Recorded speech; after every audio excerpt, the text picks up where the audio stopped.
Let's see.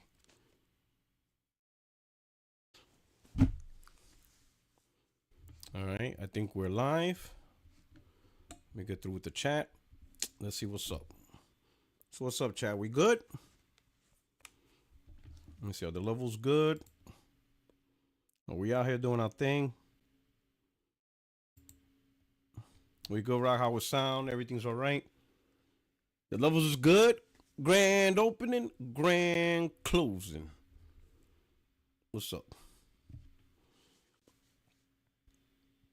Yo, we in here. Absolutely, absolutely, absolutely. All right. I want to shout out to everybody. Your only friend is YouTube Streets, Puertorock77.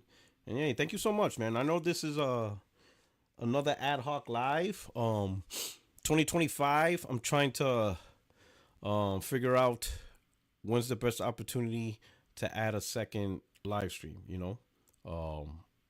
I know we got the 60 frames no like podcast, and I got through the DMs and stuff and messages that people enjoy when I do a solo live, right?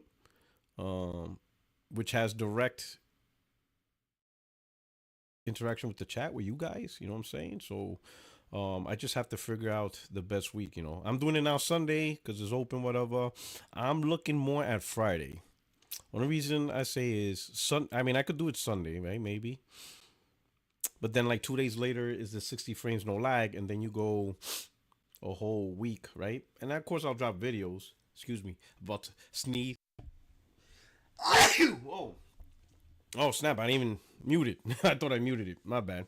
But so I was thinking Tuesday, 60 frames no lag. Drop videos in between Tuesday and Friday. Do another live Friday, maybe. I don't know. What do you guys think? Let me know. Let me do a poll, and we'll see how it goes. Start poll. Best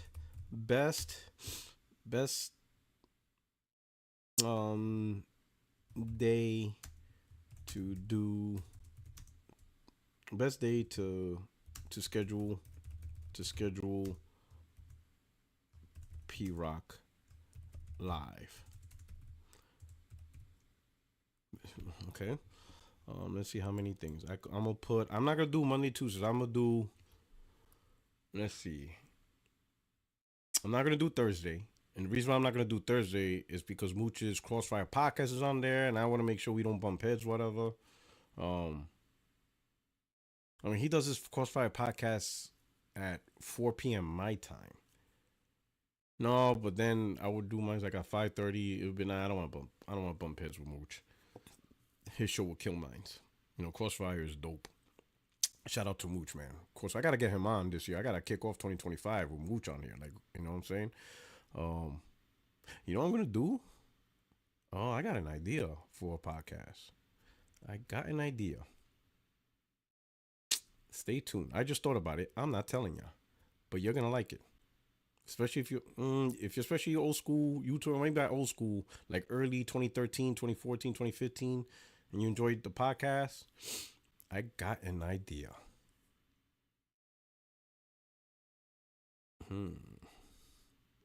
Y'all gonna like this. Anyway, so let's see. Best day to schedule P Rock live. I'm not doing Thursday and I'm not doing Monday because Tuesday is the 60 frames don't like podcast. So we're looking at Sunday, Wednesday. Well, Wednesday is the day after Tuesday. So I don't want to do Tuesday then Wednesday. So Monday, Wednesday is out of the question. So really Monday, Wednesday, and Thursday is out of the question. So it's really Friday, Saturday, and Sunday. So I'll put that one. Friday, Saturday, and then add Sunday. Those are the three options, right? For P Rock Live. What would you guys prefer? It really is about you guys more than anything else, right? And best date to schedule P Rock Live. Choose one, yeah. Obviously choose one, right? And there you go. I start the poll. There you go. So at the end of the show, we'll be here for a minute. I just get it just to gauge an idea, right? I know it's not a perfect world. You can't satisfy everybody. I'll do the best I can, right? And so why am I doing this? Why now for some of you, for some of you may already know, but if you don't know, one, I'm in the military. I'm a Marine, and I submitted for retirement. So the date of my retirement is January 2026. So next year, actually. So a year from now, pretty much. Pretty much, right? So over the next couple of months, I'm gonna be more focusing on retirement. Obviously, I still have to do my job, but I gotta do my VA claims, gotta do paperwork, um, resumes, finish up some stuff that I want to do, get my certification in some areas and stuff like that. But ultimately, I'm transitioning from military life to civilian life, and I'm going to start my new career. The good part is retiring from the military as an active duty member, you automatically collect a pension check, right? You collect the retirement from the military, in my case, the Marine Corps, and also the VA claim, right? Depending on the percentages of your VA claim, you could get even more money if it's over 50% or more, right? So I'll be working on that, making sure all my medical history and all the stuff I've still got to go through. I'm still going through my appointment stuff like that, right? Ultimately, my wife and I wants to move to Florida and buy another house there. We have a house in North Carolina, but North Carolina is kind of boring. It's a beautiful house we have up there. Right, we got a 6 bedroom, 3 bathroom house up there. My daughter is there now, because she works in North Carolina and stuff. Um, so we just let her stay there, right? But North Carolina is kind of boring. And what I mean by boring is not boring as in I'm from me and my wife. We were born and raised in Brooklyn, right? So we're used to that. We're used to the urban life, the concrete jungle, right? North Carolina's boring to us because it is the proverbial. You got quiet neighborhood, not a lot of noise. You know what I'm saying? Um, you know, Muck says I live out. If you know North Carolina, my house is in Jacksonville, so that should let you know. So there's not a lot. It's not a lot of stuff, right? So like if I want to watch, let's say like a sports game or a big event, I have to drive 4 hours to Charlotte. That's way too far. The mic's kind of low. Hold on, let me see. Um, how about now? Everybody says no. Ah, you need a little noise. A little bit better now. Did it change? Did it get better? All right. Right. Okay. So thank you guys. Let me know if it's weird or anything. Um, so like here, California, I wouldn't live in California, but I enjoy my time here in California, right? Um, I'm in the San Diego area, right? I-5 is up and down. I was able to catch the Yankees versus the Angels. Down south, you could catch the Padres. Los Angeles has the Chargers and the Lakers. So that's what I want. I want easy, I saw a Bad Bunny concert. I saw Romeo Santos concert, and they're easy accessible. At most, maybe an hour drive. Six Flags. Yeah, hopefully, you guys are familiar. For those in Europe, Six Flags for us is what Europa Park would be for Europe. So that I know because I lived in Europe, and Europa Park is like the second largest theme park or the largest European theme park. I loved it. I went there like, oh my God, like 2, 3 times a year. But anyway, it's a huge thrill attraction park, and it's only about 2 hour drives from me. Disneyland's only about an hour away, right? SeaWorld is about 30 minutes away. The beach is literally 7 minute drive. Like literally, I live right dead set to the beach, right? So that's what I want. I want attractions, festivals, thrill rides, concerts. I want to see. If I want to catch a football game or a baseball game, I don't want to drive 4 or 5 hours or take a flight and stuff like that. And where my house is at in North Carolina, like hell, the let me put it this way: Raleigh, Durham, which is a major airport, is 2 hours away from where I am. So just even the airport is like a 2 hour mission, And then if you take a flight, I'm the type of guy. My wife hates it, but I'm the type of guy that likes to be at the airport 2 hours early. Like if my flight, like I'd be like, all right, I don't even schedule. I don't even plan based off when the flight leaves. I plan based on when it boards. That's what I look for. When does the plane board? They be like, oh, let's say for example, the flight leaves at 1. I'd be like, no, no, no, no. When does it board? When does boarding begin? Boarding begins at 12:30. All right, that's where I plan. All right, so 12:30. I need an hour before 12:30, right, to get to that part. So we have to go. So we have to be at the security gate, going through security at 11:30. And keep in mind, I have what you call it, pre-check, right? So that's my mindset. All right, so 12:30 boards, we got to be at the security gate by 11:30. If we got to be at the security gate by 11:30, we have to be at the airport no later than 11. If we got to be there no later than 11, it takes about 40 minutes to drive, so we got to be out the house by like 10:20. That's me. So for a 1 o'clock flight, we're already out the house by like 10. My wife hates that. Because I plan for a little bit of traffic, a little bit of congestion. So 1 o'clock flight, we out the house at 10 in the morning. We out. Like done, ready, in the car. Right? That means we're like the car is pulling out the parking lot. It's parking out the driveway on the road. That's me. Yeah, plus ultra's like the military minded. That's how I am. So I back plan time all the way. So for a 1 p.m. flight, we on the road at 10 in the morning. My wife just hates that. And I'm like, listen, that's just how it is. I'm not missing that flight. That shit, that irks me. I remember that happened to me one time and I was so pissed. Even when the airline, it was my fault, right? But just things went wrong. And I missed the flight, and I called the travel agency, and they fixed it for free. I didn't have to pay extra. They'd be like, yeah, you just have to wait an extra 3 hours, but I couldn't let it go that whole day. I was just so pissed. And my wife's like, everything's fine. We're just only 3 hours. You know, I mean, we're just checking in the hotel today anyway, so it's not like today is a watch. I'm like, but that's not the point. I missed my flight. Like, oh, man. That's just the issues I got, right? It's just, I don't know. That's just me, you know. Been in the Marine Corps too long. Like I can't. Yeah, I don't know. My bad. You know, if you're on time, you're late. Shout out to Liquidator. You know, with the super chat. If you're on time, you're late. That's my mindset. You know, if you're early, you're on time. If you're on time, you're late. If you're late, don't even think about it. Don't even think about it.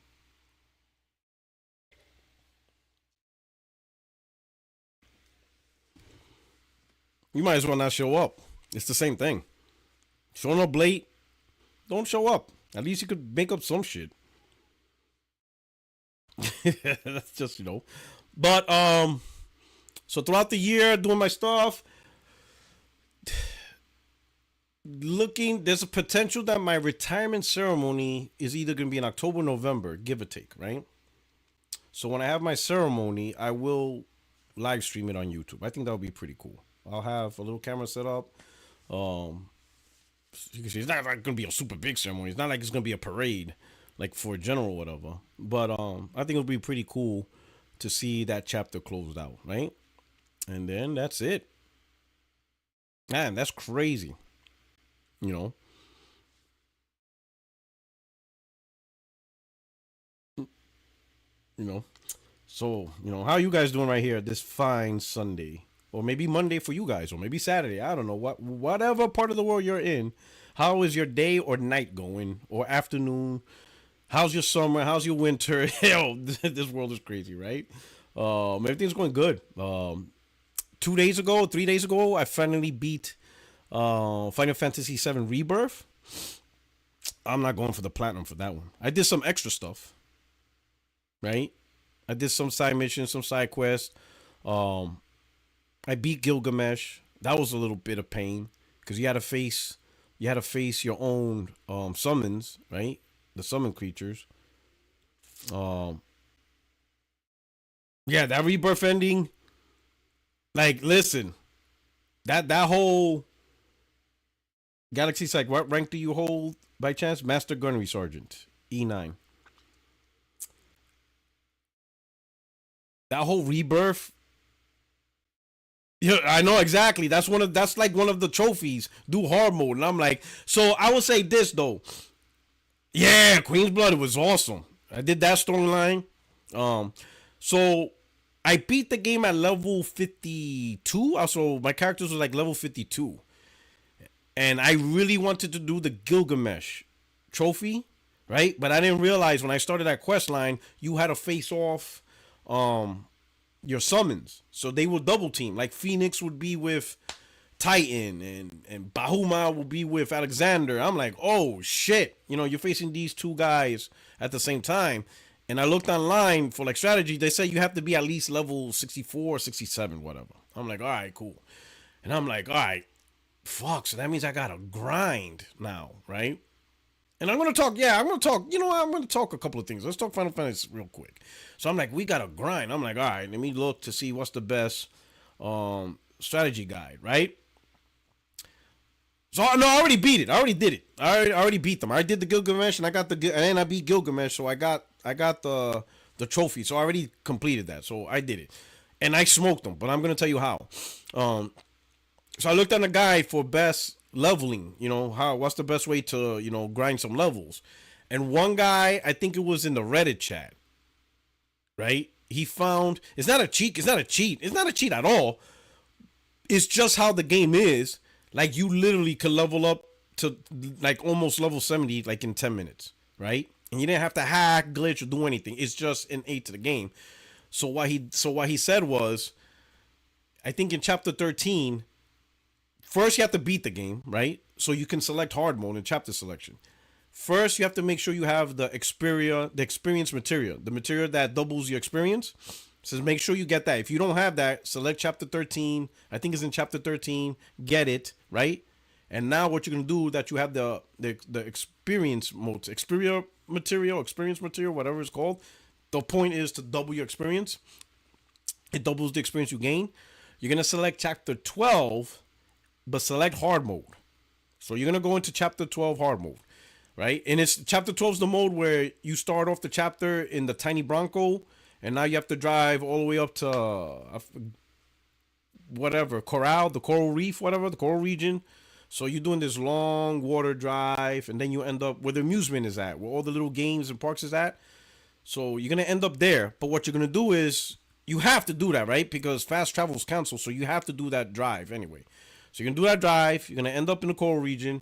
You're going to fast travel to Nibel region. Nibel. Right? You're not going to the gold saucer. Not the gold saucer. The beach. Where the beach is at. So not the gold saucer. You're going to a tiny Bronco. Nibelheim. There you go, Nibelheim. But in the beginning, you'll know you're in chapter 12 because you're already on the Bronco. Right? That's how the chapters... Well, the chapter starts them on the Bronco. You skip the CGI, whatever story. And now you're riding on the tiny Bronco, which is you're riding on the water. And you're going to the coral region where the beach is at. Where the beach party's at. Where you drive the little scooters. Costa del Sol. You the man. Thank you. Costa del Sol. And that's where you're going to end up. So you're going to depart Costa del Sol. Now you're going to do your fast travel. You're going to fast travel to Nibelheim. Right? When you go to Nibelheim, you're going to go to the board. When you select hard mode, also select reset all side missions. Because if you did that mission, you won't have access. There's a specific mission that you need. So just put reset all side quests. You're not going to lose your track data or whatever. It just allows you to do the mission again. So make sure you play hard mode, chapter 12 hard mode, reset all side quests. You're going to go to Nibelheim. You're going to go to the message board. You're going to pick the message board. It starts with white something. It's the mission where the cook asks you to go find her cat. So it's white something. I forgot the name. But you're looking for the cat. Okay? So you're on hard mode. You're looking for the cat. In this mission, once you find the cat, you have to escort the cat and her kittens back. You're going to be facing off all those mosquito wasps. If you're probably remembering what I'm talking about. But these groups have like 15, 16 mosquito wasps. The thing is, in hard mode, and with the Xperia materia, each wasp is like 30,000 experience.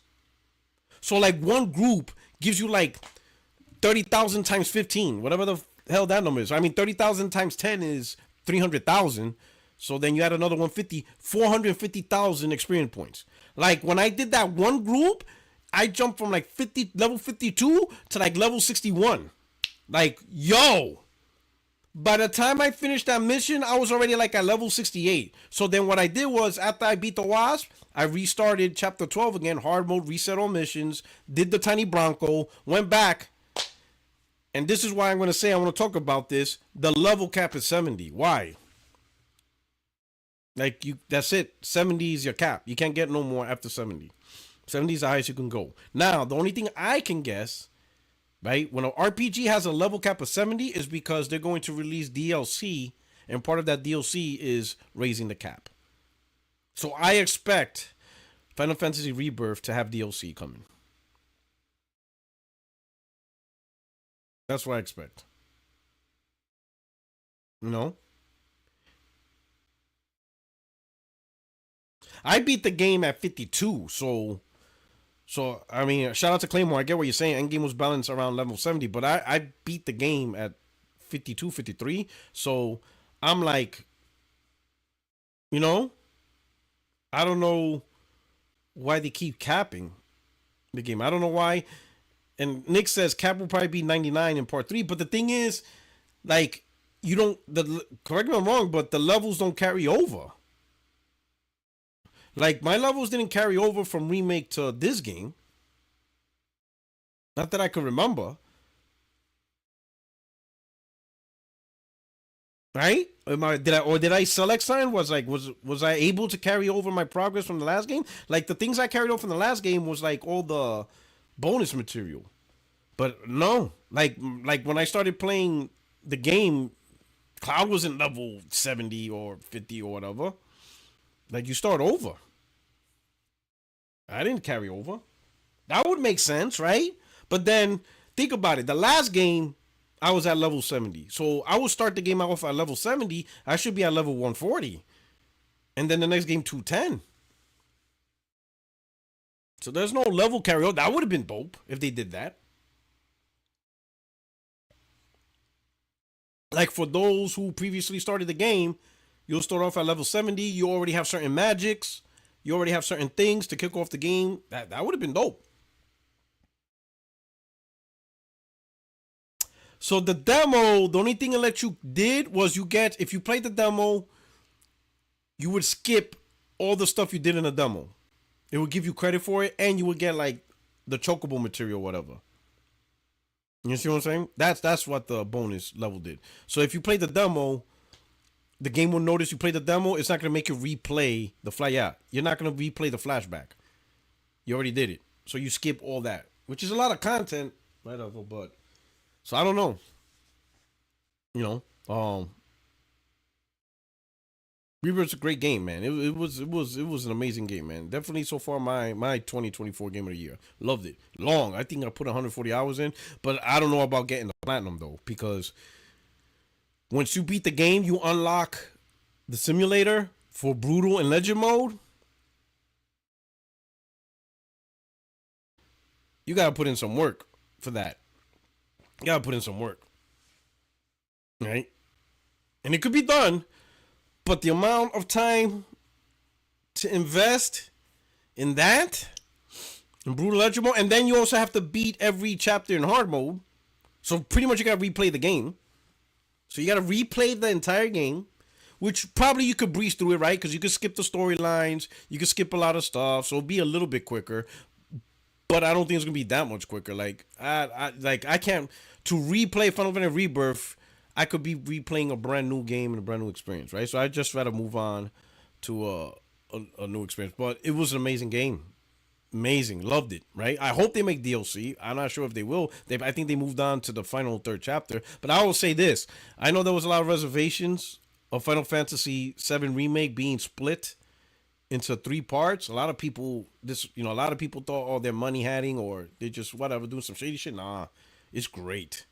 They did justice. Each game is well worth its own game. But the story, I'm like, bruh. This is not simply. I don't want to spoil it for those of you who haven't played it, but Final Fantasy VII Remake is not a retelling of the first story. It's, they're together. That's the best way I could put it. The first Final Fantasy is part of this Final Fantasy. Am I right? Would you agree? So it's not like, oh, we're gonna remake. It's not like Resident Evil 2 remake, right? And they remade Resident Evil 2, right? Final Fantasy remake in the first. You know what? That's probably a good way to say it. That Final Fantasy remake is actually the sequel to the first game. What? You gotta play it, man. Right? Like it's some Marvel multiverse shit. Like yeah, yeah. They're kind of like sequels and kind of like it's crazy. But like things are different than the oh man, I don't know how to put it. Like things are different, you know. Like things change too. I don't want to spoil it, but like you're right, right? Jenna's right. Like Rebirth is in the middle part of the OG7, but things changed. If you know, you know. Like certain someone still around. They're not supposed to be.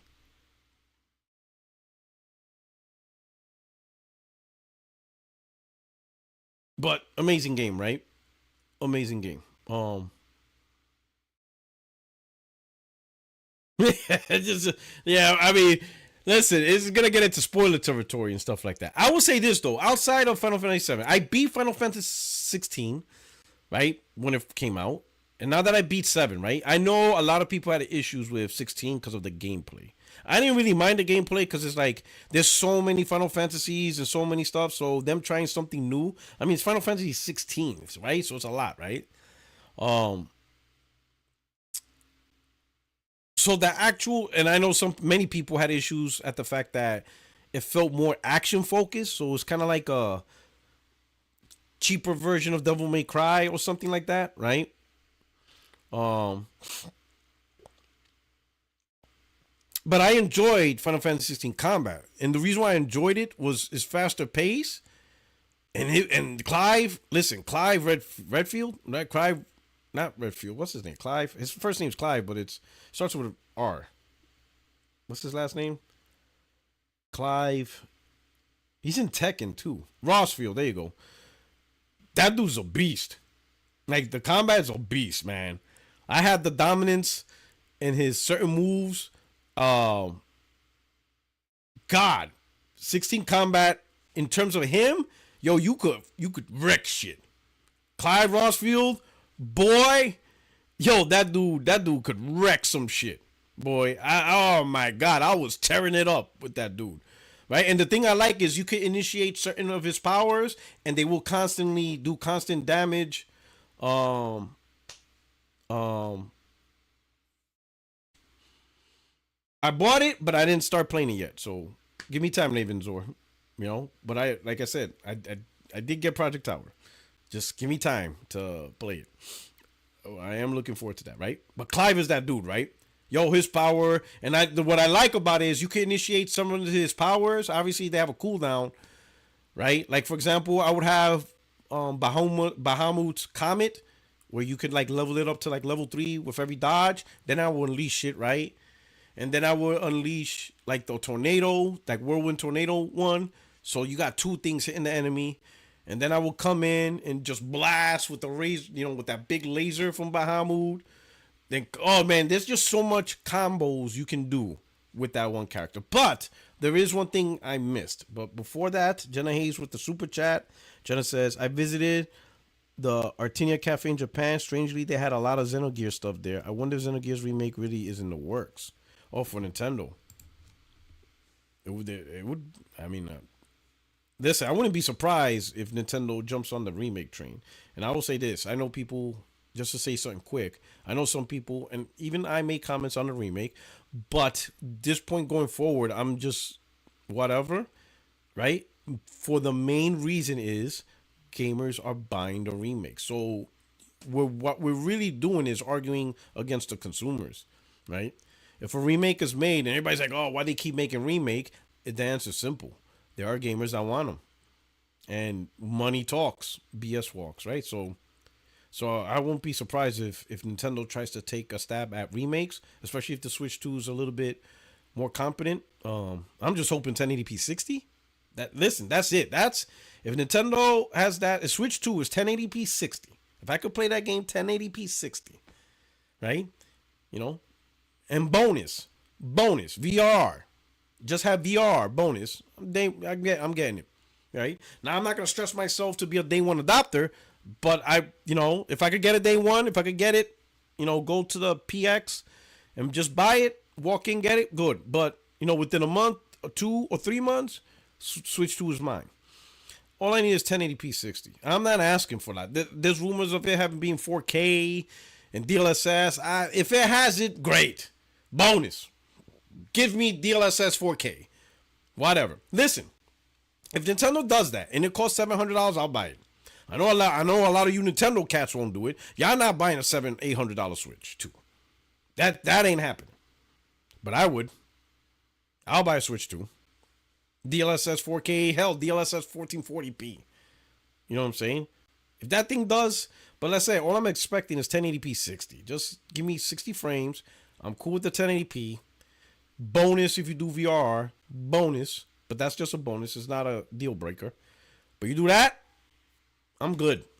I don't really care if Nintendo is able to gobble up more third-party support because the PS5 does that already, right? Nintendo exclusives and Nintendo exclusive deals. That's it. But I'm not 1080p 30. Like, no, man. Come on, bro. Can't be 1080p 30. Maybe for the handheld in handheld mode, right? Because they, when it's not plugged in to save battery life, they'll do 800p 30 to save battery life. That's fine. I wouldn't play in handheld mode. I would just connect to the TV. It stays in the dock, plugged in. I'll buy a good Pro controller, and that's it. 1080p 60. It's not being undocked. I'm not taking it with me. I'm not gonna play it on the plane. It's gonna stay right there, nice and docked. I'm good. 1080p 60. I'm good with that.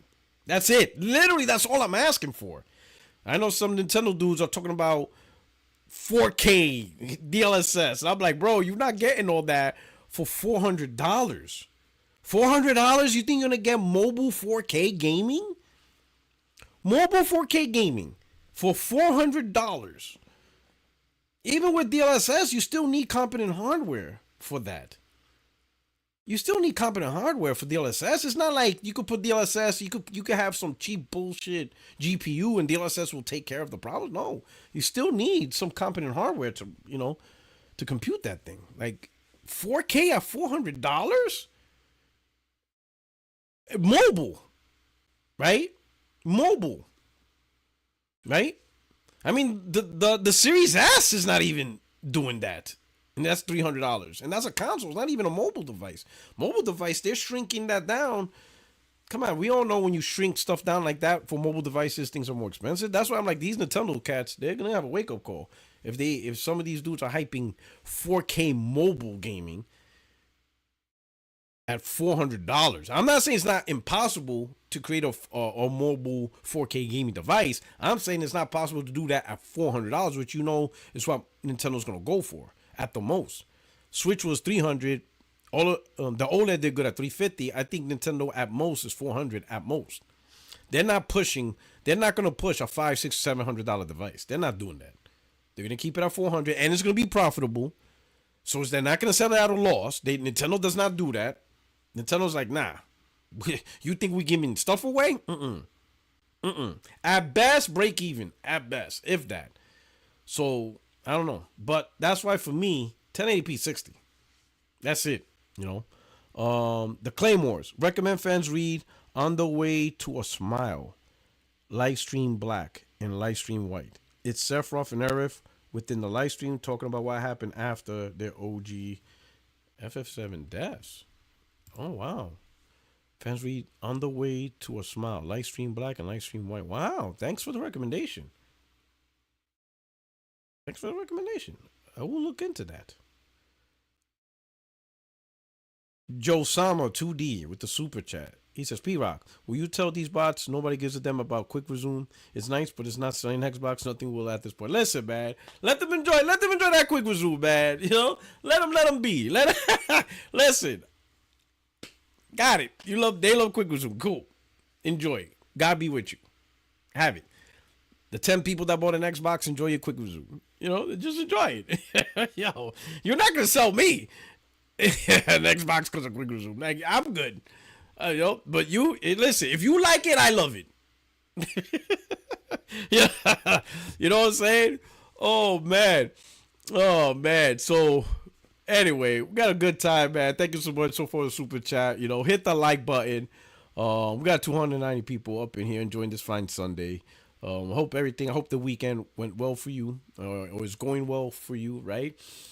If the weekend already blew by, hopefully it was great. But if you could do me a favor, hit the like button, share this out on your favorite social media platform, whether it's Twitter, which is a constant wreck, Blue Sky, Facebook, TikTok got 7 more days. So I don't know. Y'all realize that, or at least in the U.S. This is a U.S. problem. But TikTok got 7 more days. It's about to get shut down on the 19th because the government passed, 100% unanimously to ban TikTok if China doesn't sell it. Unanimously. Out of all the things they agreed to, unanimously. No one voted against it. No one deferred. Everyone say yay. It's banning TikTok. Can't get these political pundits to agree to universal health care, despite the fact that 66% of bankruptcies is due to medical. We got over 30 million Americans not covered on medical. It's just people being crippled at the cost of medical care. But no, can't help with that. But TikToks, yeah, we shutting that shit down. I can't. Anyway, we're not talking about political debate. All right, we're gonna keep it going. But anyway, share this out. Hit the like button. Shout out to the chat. Shout out to the members of the stream. Let's okay. So you see on the screen, Mr. Matty Plays G27 status. He says, "How do you feel about the rumors of definitive Xbox IP like Gears of War and Halo coming to Switch?" Hold on, there's one more thing. Before I start the combo, let me get this ready. Right? Let me get this ready. Let me have this ready.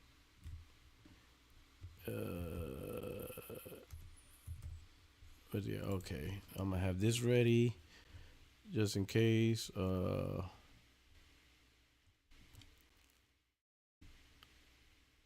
right. Okay, now I have that ready. All right. So let's go back to this. Okay. So let's see. So we all know more rumors of more Xbox games coming to PlayStation, but that I don't see the fundamental idea of Xbox making more games to PlayStation. I don't think that's rumors anymore. That is happening. I think rumors now is more about the timing. Halo and Gears is coming to PlayStation. Like I said that for a minute.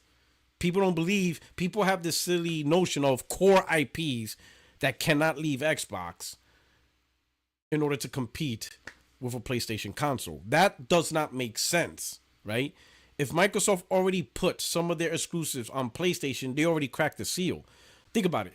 If Xbox can't compete with PlayStation with a $300 console and all the games being exclusive to Xbox, then what chance does a future Xbox have with some of the games being exclusive? If you couldn't compete with all the games being exclusives, how is half the exclusive? Or the funny part is when they say the core IPs, they really just mentioned 3 games: Gears, Halo, Forza. So everything else could go to PlayStation. Just don't lose those 3 in order to compete with the PlayStation. If those 3 games plus everything else being exclusive didn't help Xbox, how is those 3 games by themselves gonna help Xbox? You see what I'm saying?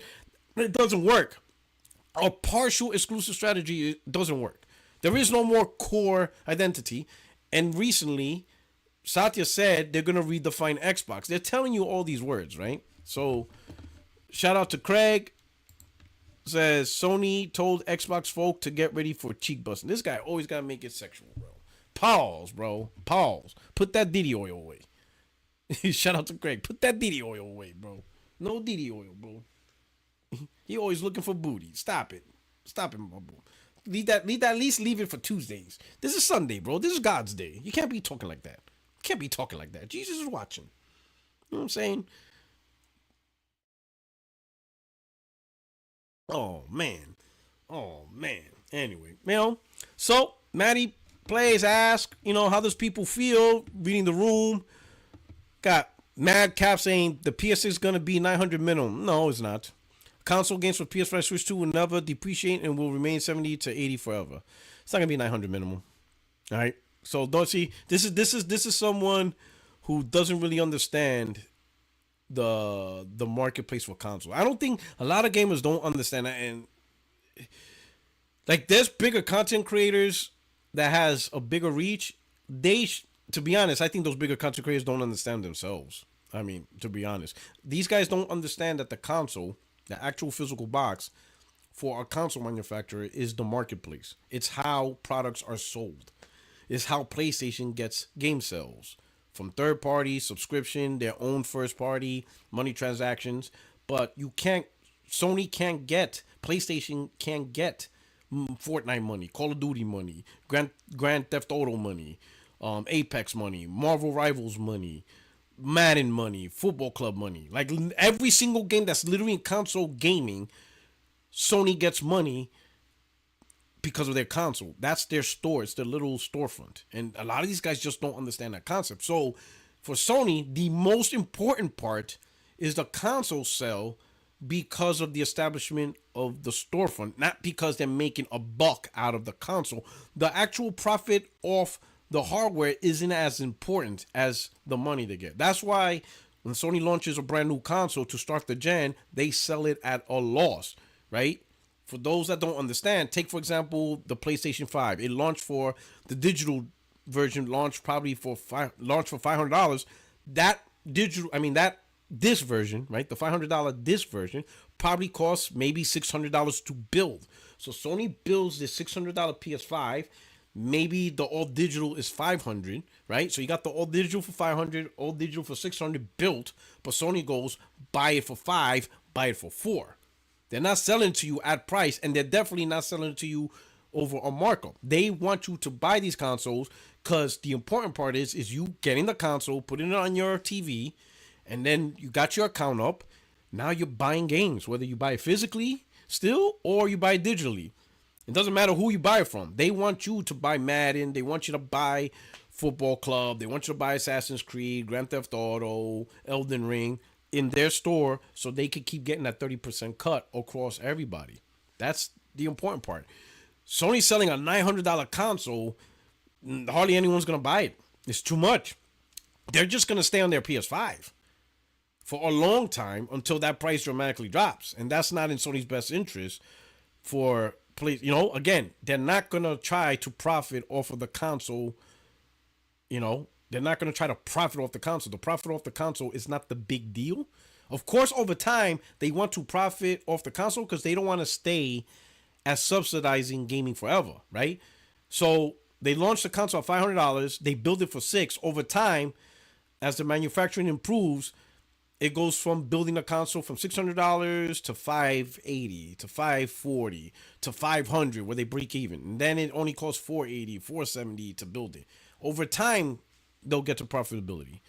That's how they get to profitability over time through constant revisions of the console internally, right? And then they release the slim model, right? Usually the slim model will launch at a cheaper price, but in this case, they kept it at the same price or close to it, right? Probably because, what they said, not even because, it was stated that the price of silicon, so the price AMD is offering, is not dropping a lot, right? So that's just COVID really messed up a lot of things, the supply chain and all that stuff. But it's important for PlayStation to establish that market because that's how they make their money through gaming. You put up, look at it this way. For those to really simplify it, when you look at a PlayStation console, pretend that console's Steam. PlayStation is the Steam of the console industry. It's Steam for console gamers. The way Steam is for PC gamers, they're on PC and watch the storefront they want to play on.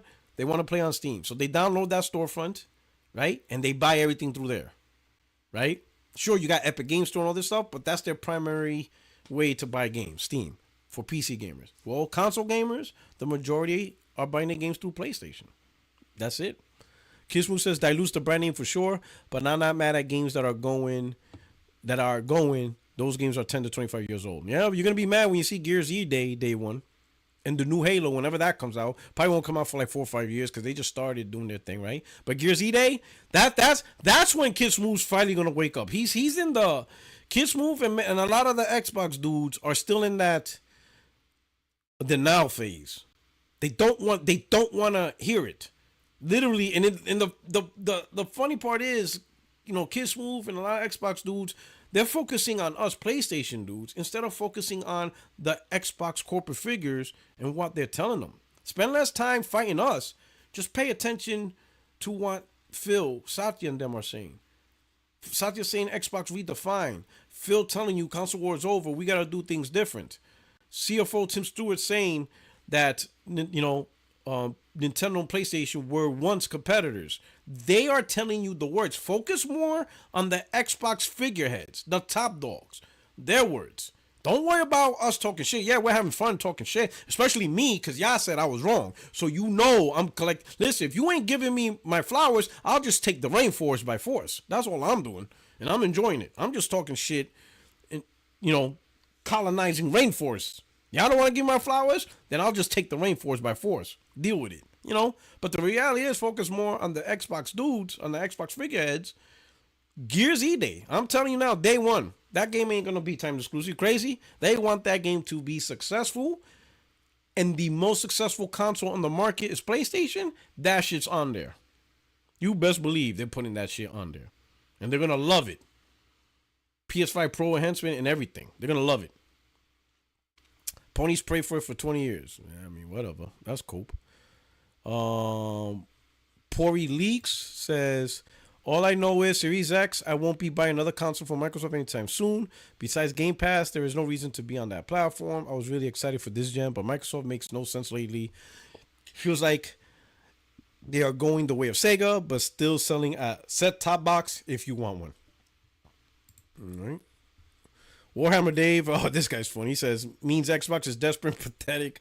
Literally everyone considering buying an Xbox console or handheld should really reconsider because you never know when Microsoft is going to pull the plug on it, like so many other Microsoft hardware products. It's sad. Xbox no longer competing. Astro Cyborg, when we all play, we all win. Absolutely. Jez Gordon, it is what it is. They finally accepted his fate, man. Y'all should have just listened to me back in 2023. You wouldn't be going through this. 7-Bit Brian, this is now the 5th or 6th time in the past 2 years this has supposedly been about to happen. I'm tired of these rumors and tired of everyone getting riled up every single time. How many times do they gotta cry wolf before y'all stop listening? Brother man, you don't even have to, I don't understand. He says I'm tired of the rumors. Brother man, you shouldn't even be tired of the rumors. You should accept and be like, yeah, it's gonna happen, and that's it. They're not gonna keep Halo and Gears exclusive to the platform no more, man. According to Xbox, it really doesn't matter how Xbox gamers feel, so it is what it is. Because it's not about feelings, Ricky. I mean, y'all guys got to accept the reality that the console is not selling well, and they can't strategize around that. Let's see. At the end of the day, I don't really care, but as someone who has invested over 2 decades into Xbox ecosystem, it's scary. Short, medium term, I don't think it will have much impact, but long term, I think it signals the beginning of the end of a traditional Xbox console. You think Netflix cares about getting as much money as possible? Of course they do, but you don't see them licensing out Stranger Things and Squid Games to Disney because at the end of the day, exclusives are the difference maker. If I can watch all the Netflix exclusive shows on Disney, I would cancel my Netflix account. I'll be on Xbox until the wheels fall off, but I see my days are numbered. Now, with all that being said, if I can get a native console experience on xCloud, I would be fine with that, but I feel we're still decades away from that. All right? Herbal Malo, he's just gonna talk shit. Fucking I do juegos. As a true loyal and toxic Xbox fanboy, I totally see this as a great move for Microsoft and Xbox gamers, and I speak for the whole community. This guy, stop it, man. Fucking I do juegos. Always trolling, man. And Mag, he says, we felt the same way when I said it back in December 2023 when I broke news of Project Latitude. You know what I'm saying? Let's see. As a video game fan, I don't like this at all. Those games belong on the platform that made the platform possible. I mean, listen, I think we all agree exclusives matter, right? You're gonna have these grifters or whatever say it's not, right?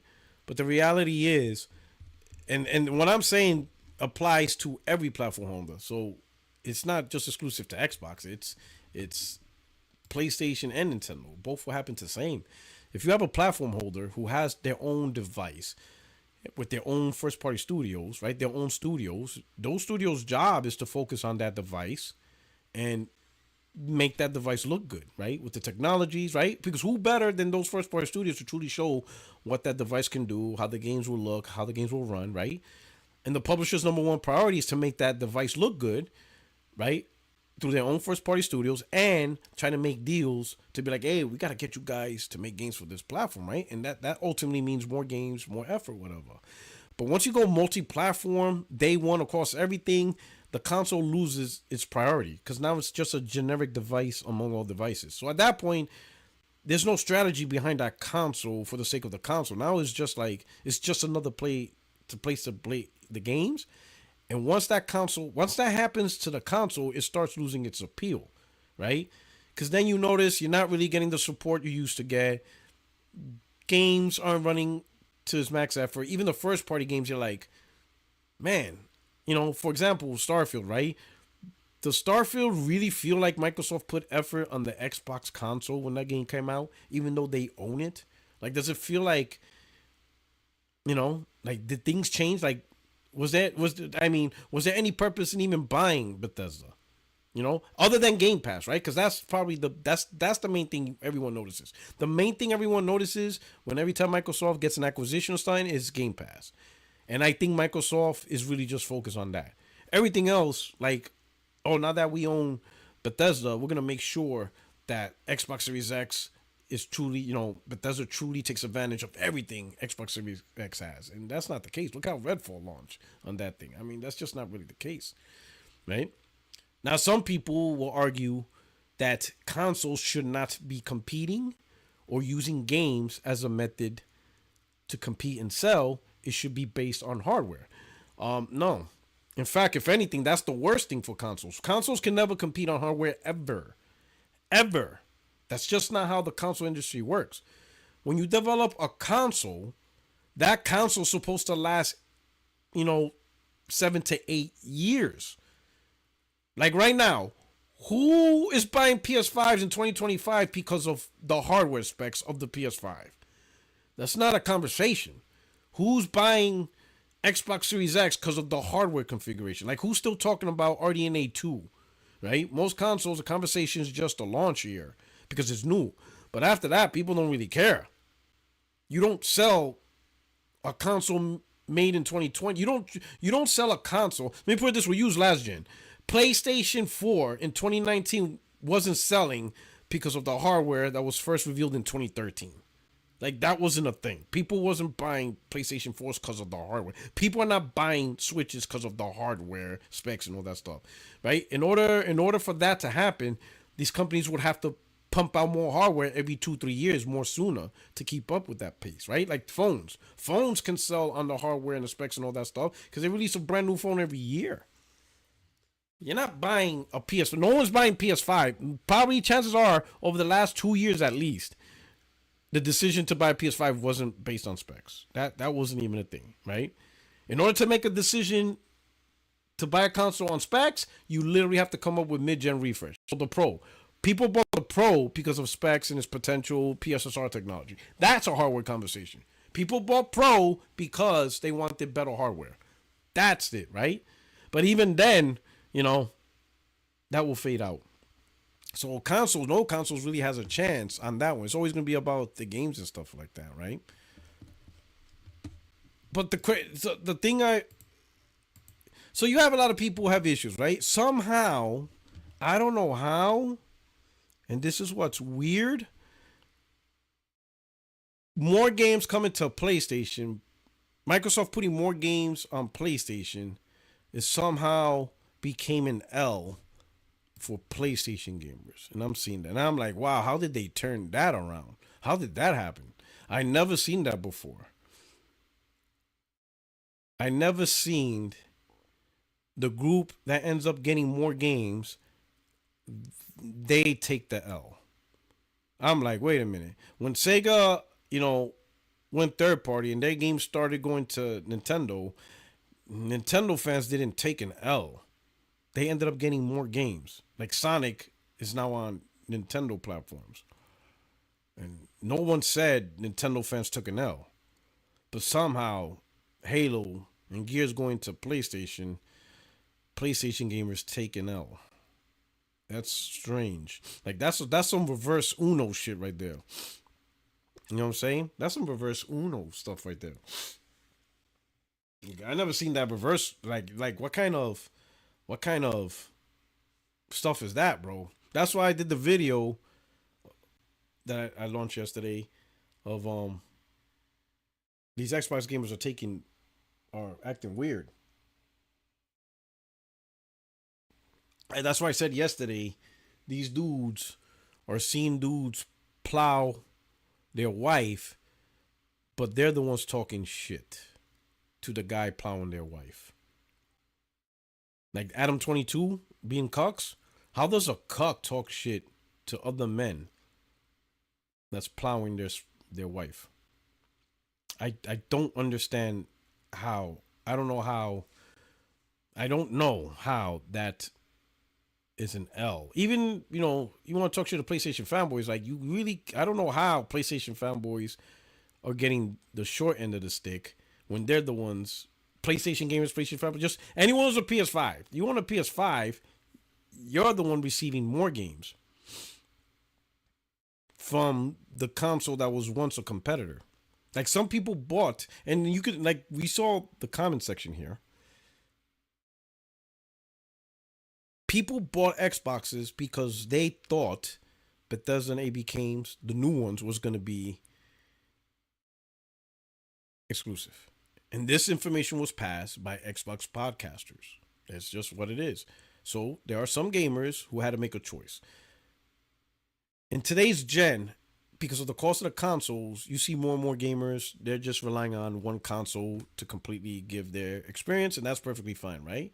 Some chose PlayStation, right? Because they want the PlayStation first party and the deal Sony does.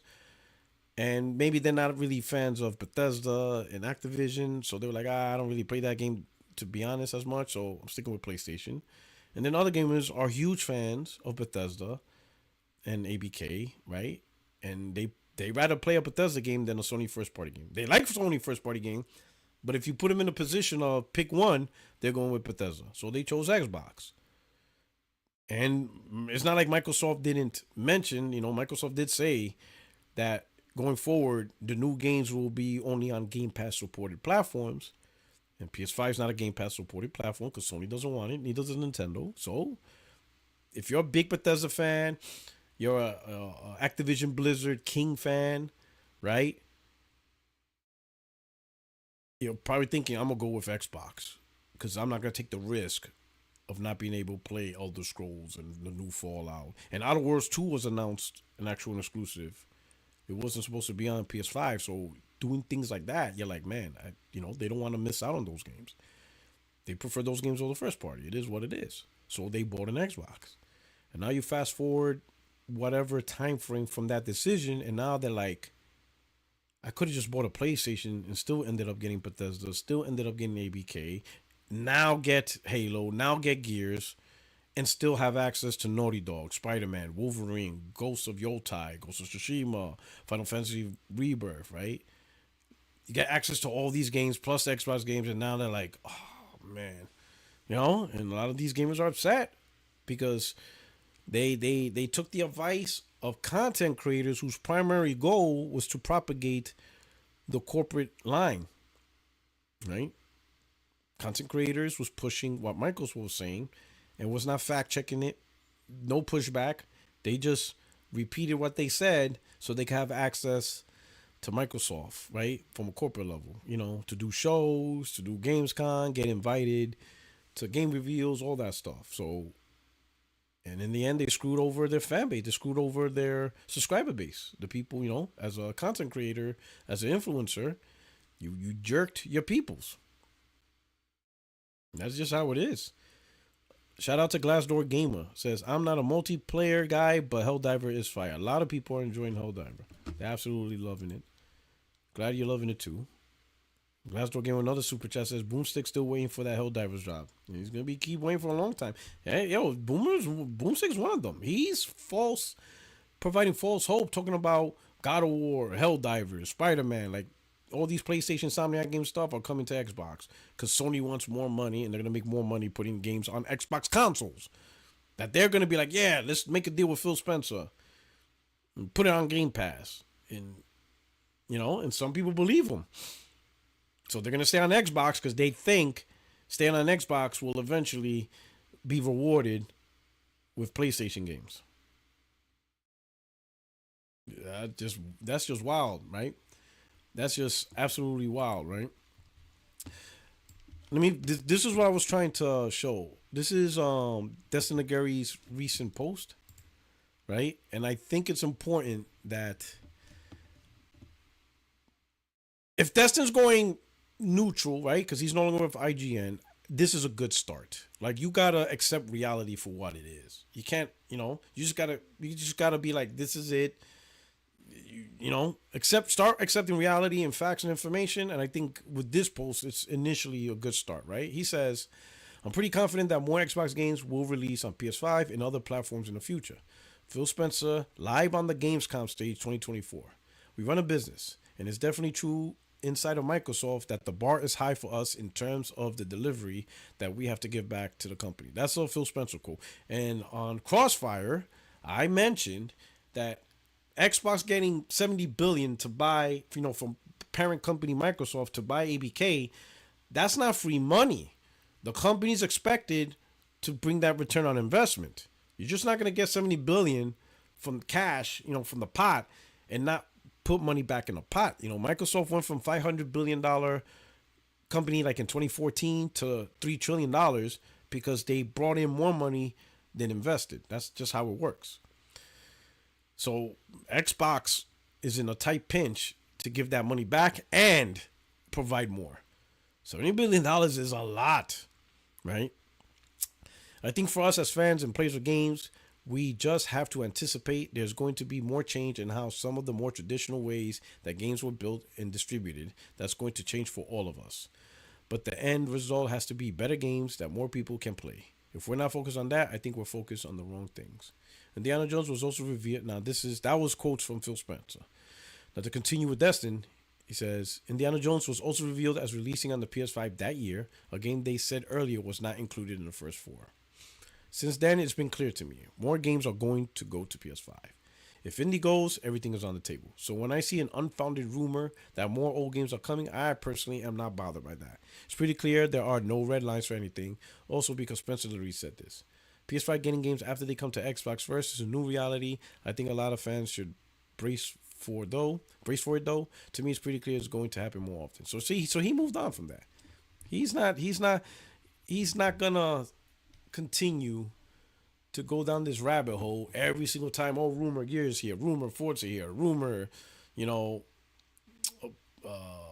Fable, rumor Perfect Dark. He's not doing that. He's like, in fact, he expects it. And that's the best approach for you, for the Xbox community. All those games are going to be made and going to PlayStation. PlayStation is the leader of the console market. And Microsoft's not going to miss out money from the leader of the console market. That's the top dog. It's the same reason why Microsoft put their games on Steam instead of keeping it exclusive to their own store. Microsoft has a PC store.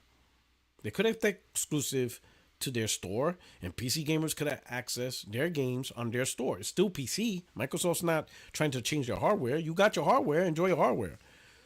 This is just an application, but guess what? Microsoft went where the gamers are dominant. And in the PC market, it's not the Windows Store that's dominating PC gaming, it's Steam. So that's why Microsoft put their games on Steam. Same reason why Sony put their games on Steam as well for PC. That's the dominant marketplace. That is the number one market store PC gamers buy their games.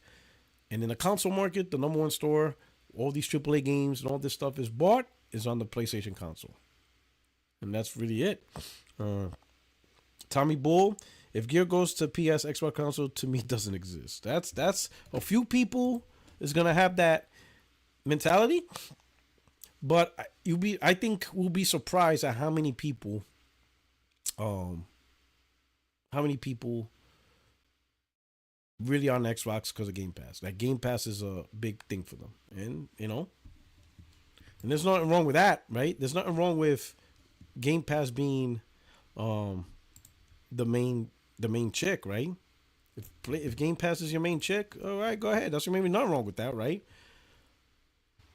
But going forward, I think it's either going to be Game Pass. If Game Pass is not your main reason to pick a platform or console or device, then I would see more people is either going to choose PC or PlayStation. Very few people is going to stay on Xbox without Game Pass being a reason. If Game Pass, like if you don't really care for Game Pass, like if it's a nothing burger for you, sure you can enjoy Game Pass, but that's not going to be a reason of choosing a platform over another. If your main reason is to choose a platform for the robust library, you don't really care if it's through Game Pass or if you have to buy it. It's just getting the robust library, then it's going to be PC and PlayStation. Nintendo is the odd one out depending on their hardware. Because Nintendo could be at play if it can get all Xbox games and all third party games. Now you're talking another player that has a robust library and actual first party exclusives that ethically is not on PC. Ethically. What I mean by ethically, I mean you're not stealing it and stuff like that. Shout out to Anonymous Boss. I'm doing good. Doing real good, right? Let me look at something else, right? Let's go. So, cap off this PS5, man. If you chose the PS5, you're in good grade. Like Sony has its mistakes, right? I'm still not all in on their live service strategy. Yeah, there's a little bit of bias in me because I'm not making multiplayer, but live service strategy is a high risk, high reward type thing, right? If you hit, you hit. But if you don't hit, it's gonna be damaging, right? Look at what happened to Concord in the studio. They shut the studio down, right? So that's like a concern. Like I don't think studios, like if Sony publishes and gets a studio to do a live service game, even if it's one of their core first party, if that game fails and massively flops, I think that studio's gone. So any studio that is tasked to push a live service game and fails, I don't know if they're gonna get a second chance. Like rumor has it, Sony Ben is doing a single player multiplayer game. I hope it's a classic multiplayer and not a live service game where they expect a successful live service drop. Because if Sony Ben is attempting at if they're attempting their shot at live service and it fails, there's a chance they'll shut down Sony Ben. And that's the thing I don't like about this strategy, right? Like you could tell, like Days Gone 2 internally, Days Gone sold 7 million, but there's talk of it didn't do too well because it dropped. They had a drop price very quickly. It did launch with issues, right? So sometimes it's better to delay a game and come out with a good quality, because once you launch it messed up, people ain't gonna pay $60. And this was Days Gone when it launched. By the time people really started buying it, because it sold 7 million, it did sell 7 million, right? It sold just as much as Ghost of Tsushima, but the difference is Ghost of Tsushima was selling a lot at the upfront in the beginning at $60. A lot of people buying it, but it was a quality game. It launched quality, whatever. Days Gone didn't launch quality. It was a lot of issues, getting a lot of updates, and some people was like, I'm not paying $60 for this, right? So by the time people did say, oh yeah, you know what? All the updates, yeah, I'll get it now. It was like $20, right? So it didn't really. So 7 million at a much lower price point versus 7 million at a much higher price point is two different levels of success, right? The sequel got pitched not to Sony. It was internal to Sony, Ben.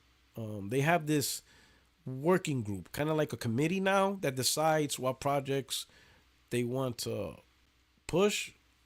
So a developer will call, hey, I have a great idea for this. The committee within Sony Bend is like, all right, let's look at it, let's vote on it.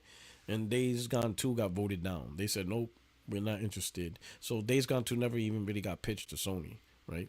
But the main thing is, even if Days Gone was considered not considered a success, they survived another day. I don't know if Sony Bend will get that chance if they get into live service games and they fail. I don't know if they'll survive another day. I don't know if they'll get another chance for something, right? And that's what concerns me about live service strategy. It's a kill or be killed type strategy, which I don't like. You you can survive another day with single player games, right? Now, if you go through 3, 4, 5 single player games, whatever, consecutive failures, then yeah, you're getting shut down. But one single player game failure is not gonna cripple the studio and stuff like that, right? We'll see. We'll just see about that, right? But um, let's see. Let's go with this. Let me shout out to E4 Extreme. Uh, let's see. Shout out to my boy. Oh man, this is bad, bro. Oh man, everybody's doing this. Oh, this is bad. This is bad.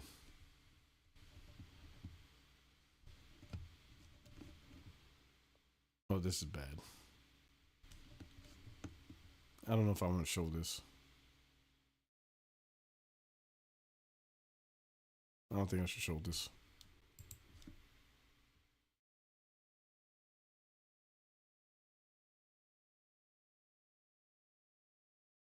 This kind of, I don't know. I don't know if I want to have this type of content on the channel.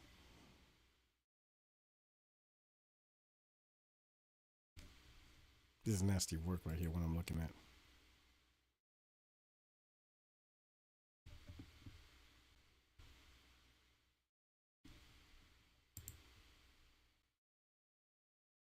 Right now, Alex's voice is like, "Don't do it. Don't do it."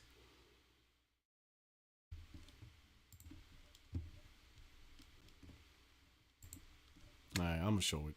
Fuck it. It's 2025. Look at this.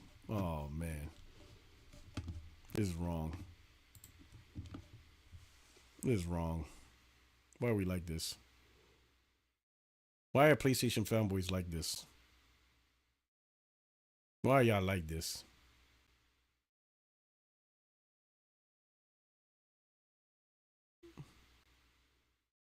Why y'all? This is why y'all like this, bruh? Why y'all like this? Why y'all doing this? Why y'all doing this? We gotta keep it classy. Keep this classy, man. Bunch of weirdos. Keep this shit classy, man. Don't do this. Keep it classy, man. Keep it classy. Can't believe this. All right. Let's show what I really wanted to show. Right? Ugh.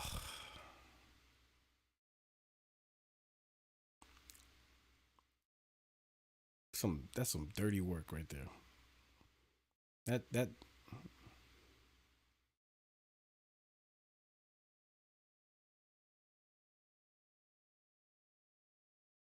it's diabolical. That was diabolical. Come on, PlayStation Nation. Keep it classy. What did I do? You know what? That's my fault. I should have never mentioned Adam 22. I should have never done that. I should have never done that. I should never went there. I didn't. I should have never went there. I should not have done that video. I gotta be more careful. I gotta be more careful. I should not have done that. I shouldn't have. You know what? I gotta be real careful going forward. the type of parallels, the type of comparisons I do, because I shouldn't have done that. I should have mentioned. I shouldn't have done that video. I shouldn't have done yesterday's video. I should never said Xbox fanboys acting like cucks, because that's just gonna spread now. I should not have said that. This is gonna be some nasty work in 2025. I should have never said that. Go pray, Peter. Absolutely, Aaron. I need Jesus. I should have. I let my intrusive thoughts escape. I should have never let the demon. The devil was in my ear, and I let it out.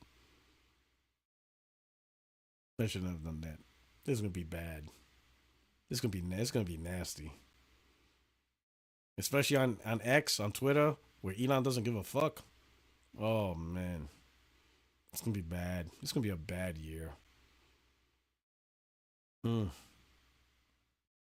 mm, man. Anyway, Xbox announced another time for Developer Direct.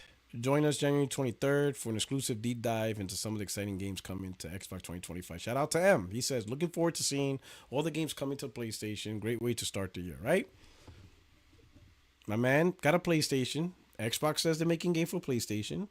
Therefore, this Direct will answer those questions. Now, he wanted to say, I didn't say all the games are coming to PS. Damn, people, read the tweet. Let me make it easy. I'm looking forward to seeing all the games that are coming to PlayStation, right? So, whatever's coming to PlayStation. We already know Doom's coming to PlayStation. Outer Worlds 2 coming to PlayStation. Indiana Jones coming to PlayStation, right? Um, so he just wants to see, like what I know. One of the games he really is is um is compulsion games. What's that game's called? Yo, Extreme. What's it called again? South of Midnight. South of Midnight, right? That's the name of the game. Yeah, South of Midnight. He's giving a lot of praises on that game, right? And he has a PC, so he can play it there. But a lot of gamers are like, "Oh, why don't you get an Xbox and play it there?" Like he got a PC, so he can play the game.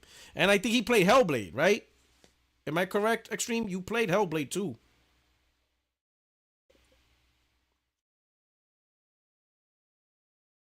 Extreme played and beat Hellblade, so he's like one of 10 people that bleed Hellblade 2. So he has access to these games. He has access on PC. But there's some people annoyed at the possibility that they could be announcing this game on PlayStation. Do I think it's gonna be announced on PlayStation here? Probably not, because if you paid attention to what I've been saying, the main thing about making it on PlayStation is the resources to do it, the amount of people you need, how well you understand the PS5 architecture, the time you have to develop on Xbox, PC, and PlayStation may not fit. Studio may not be big enough, or they may not be experienced enough for all that. So it might come to PlayStation. They might announce it like a year later. They might not announce it no, because it's nowhere close. But it takes time. It's gonna be a while before Microsoft gets all their studios in line with the strategy, right? But it's all right. We got Jujitsu. He says, just remember, Xbox is saving gaming. I hope you guys get all their games. Just don't mess with my Game Pass. Saving gaming. Xbox is saving gaming. I didn't know. I didn't realize gaming needed to be saved. I guess gaming's in trouble, and the only one that can save it is the brand that has sucked ass since 2013. I guess. You know. I guess. You know. Gaming is saved.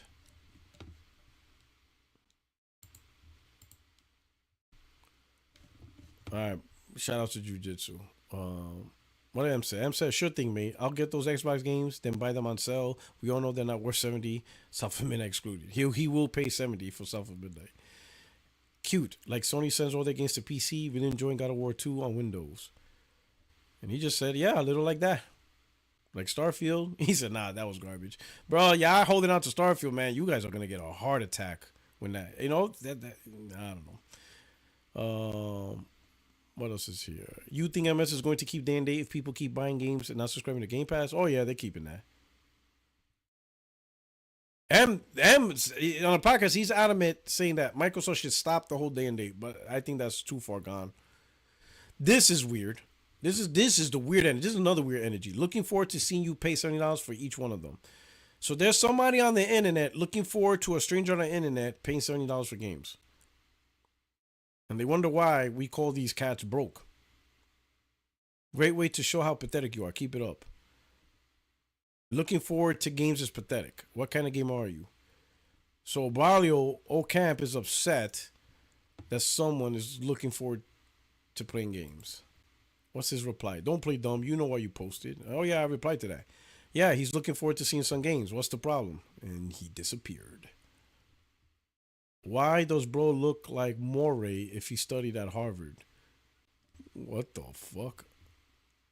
He says, I'm a photographer. Gotta have a nice mugshot. He's just like, Paul Mercado says, I want to give you the benefit of the doubt and think you mean to see what happens to drop on PS, like how I watch a PS showcase to see what is new and look to see if any hits Xbox.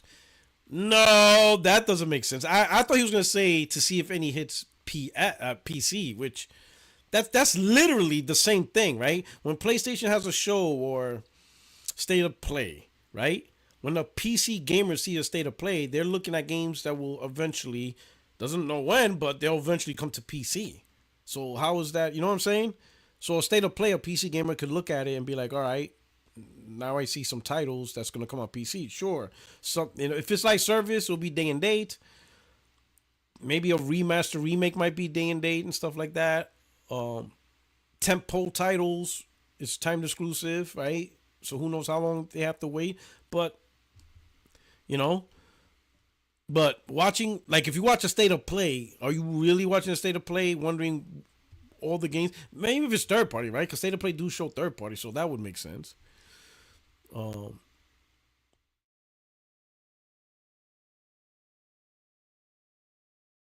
let's see. Right here, here's another one. For all payers, right? So as long as you keep subsidizing my Game Pass, I'm all for it. Sure, I'll do my part. You see? These dudes act broke. And you had to say this why? Because I exercise my right to speak my mind. Yo, this shit is wild, man. Shout out to Tommy Boy. I hear xCloud, LG TVs are the final blow to Sony. Up, it's over.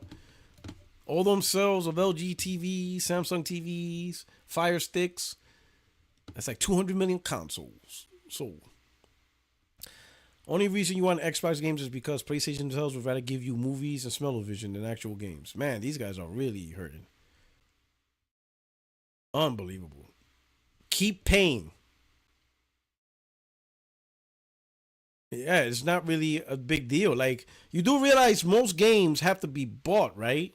Majority of the games. Like how you expect to play Grand Theft Auto 6? You're gonna have to like buy it. I don't get it. When Assassin's Creed comes out, the new one, you're gonna have to buy it if you want to play it. Like, this is wild, bro. Enjoy Xbox. See, this guy says, enjoy Xbox, my brother. Everything is an Xbox. I'll enjoy mine. It is what. Hey, listen. Technically, we're all Xbox fanboys now. We're all Xbox fanboys. Shit. We bleed green. Hell, where's Gritty? Dirk, Grigitty, Grigitty, Shane. Make me on the podcast. We bleed green, bro.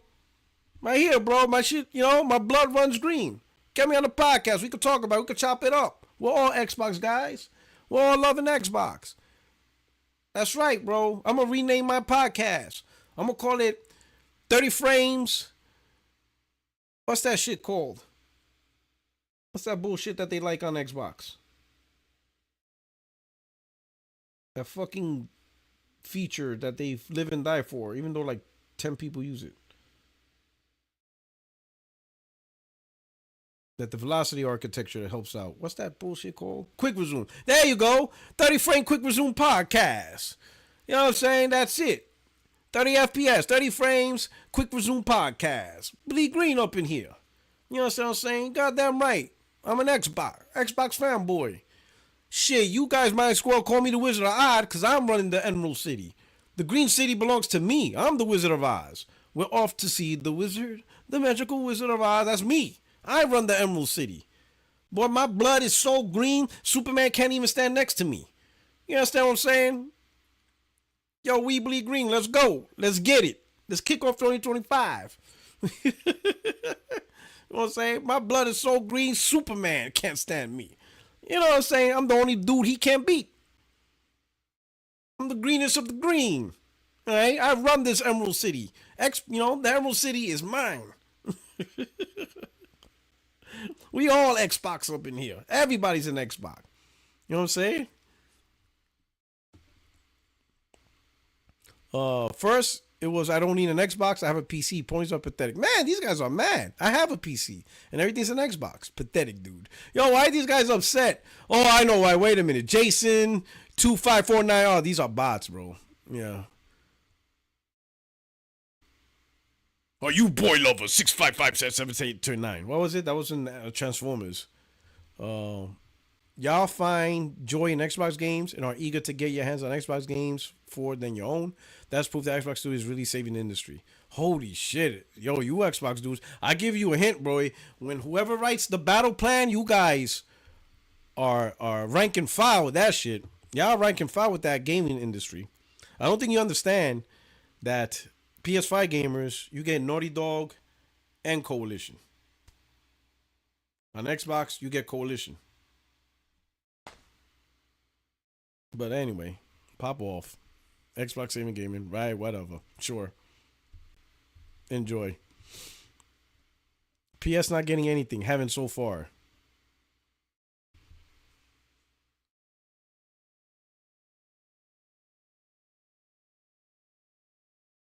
Sea of Thieves, Pentiment, Grounded, Hi-Fi Rush, Indiana Jones, Doom Dark Ages, Outer Worlds 2, which was announced exclusive, now is day one.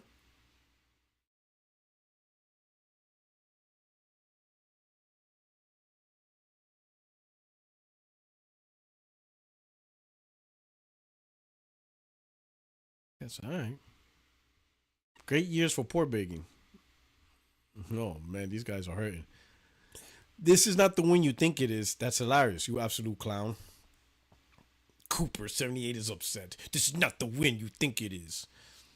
Yeah, you're plowing my wife, but she loves me. She comes home back to me. She doesn't stay where you live at. She doesn't get to sleep over. That's how he sounds. Yo, you dudes are wild, bro. Yo, these dudes are wild, bro. Yes, you won. Cause she doesn't stay overnight in our house. She goes back to you after we're done with it. Oh my god. What am I doing? I gotta stop that. I gotta stop that. That's not the energy we're bringing. We're not bringing that energy. Stop. Bad Puertorock. No, no, no. We're not talking like that. We're keeping it classy. Keep it classy. Keep it classy. Dang, you drive over at PS, want the Xbox games? I just want to see games coming to PS. What's wrong with that? Now, all right, so it's a lot of good, funny stuff, right? Here's the ultimate thing, and this is, people got to pay attention to. These directs ain't strictly for Xbox console gamers no more. It's just not. So you can forget about all that. When Microsoft has a developer direct of Xbox, they redefined it. It's no different than when EA says, hey, or Ubisoft. Hey, we're going to have a Ubisoft direct. We're going to have a Capcom direct. We're going to have an EA direct. It's for everybody. This is for the streets. The Rebirth direct is for the streets. So stop it. Stop acting like you Xbox fanboys need to stop looking at this like if it's yours and okay, PC. No. It's everybody. So Nintendo gamers, you might want to look at this. I don't think they're going to announce anything specific with Nintendo because unless Nintendo announces the Switch. Y'all remember the game announcements was actually on the Nintendo Direct? Y'all remember that, right? What was it, early 2024, last year, around this time last year, or maybe like a few weeks later? Like Microsoft games on Nintendo's Direct. You see what I'm saying? So this Direct is 23rd. You probably won't hear much about Nintendo unless Nintendo already unveils the Switch before the 23rd.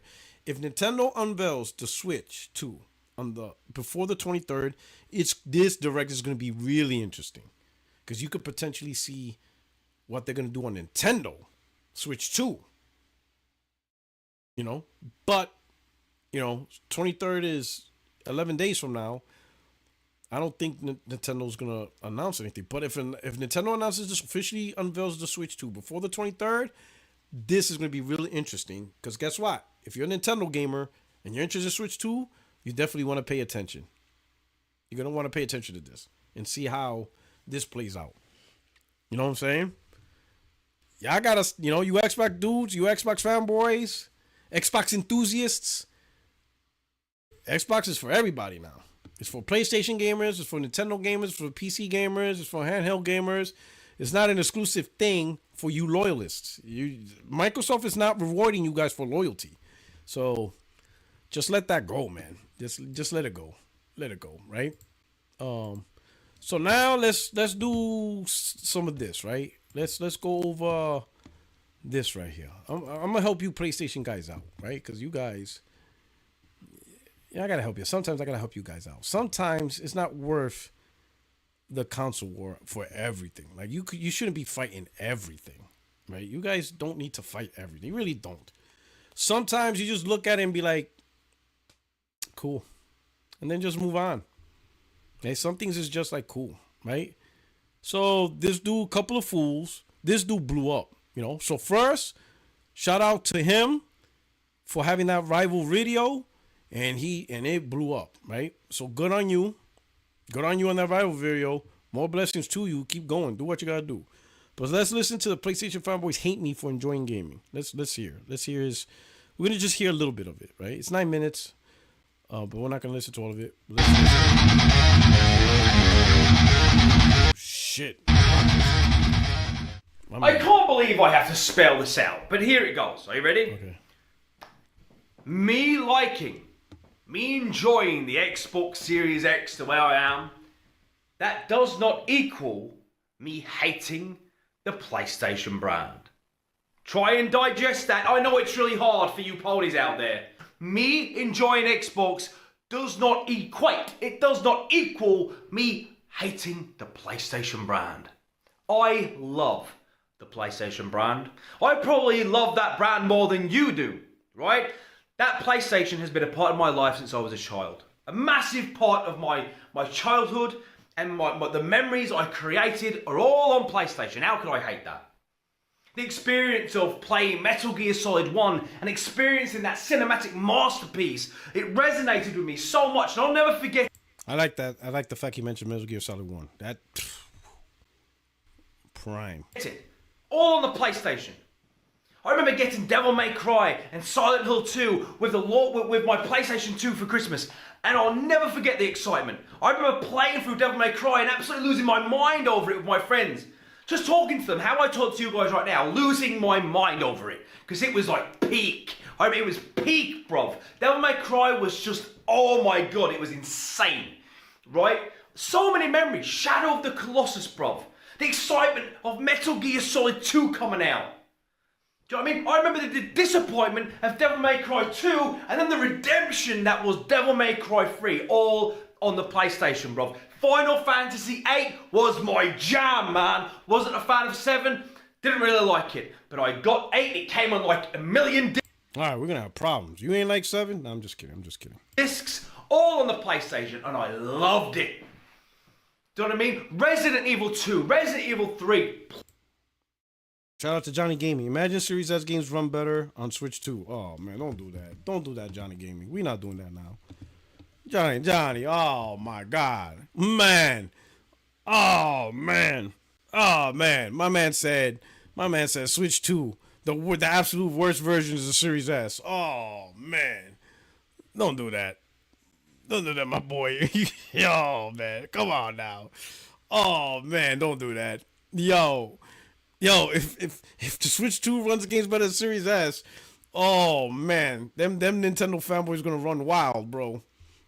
No, man. PlayStation, I'm telling you, my entire gaming, all these memories I created on the PlayStation. Every generation, new memories. The Uncharted collection. You know what? Yeah. I had fun with the PlayStation. watching the movie that was Metal Gear Solid Alright, because it's functional. PlayStation, I'm not bashing them. But because I like the pad more. I'll tell you why I like the pad more. Okay. Because it's functional. Okay. What I mean by that is, yes, it doesn't have DualSense. It doesn't have the bells and whistles. But you know what? Those batteries that you guys love to troll. Oh my god, it has batteries. How less generation. But the pad lasts for days, though. Okay. The pad lasts for days, my guy.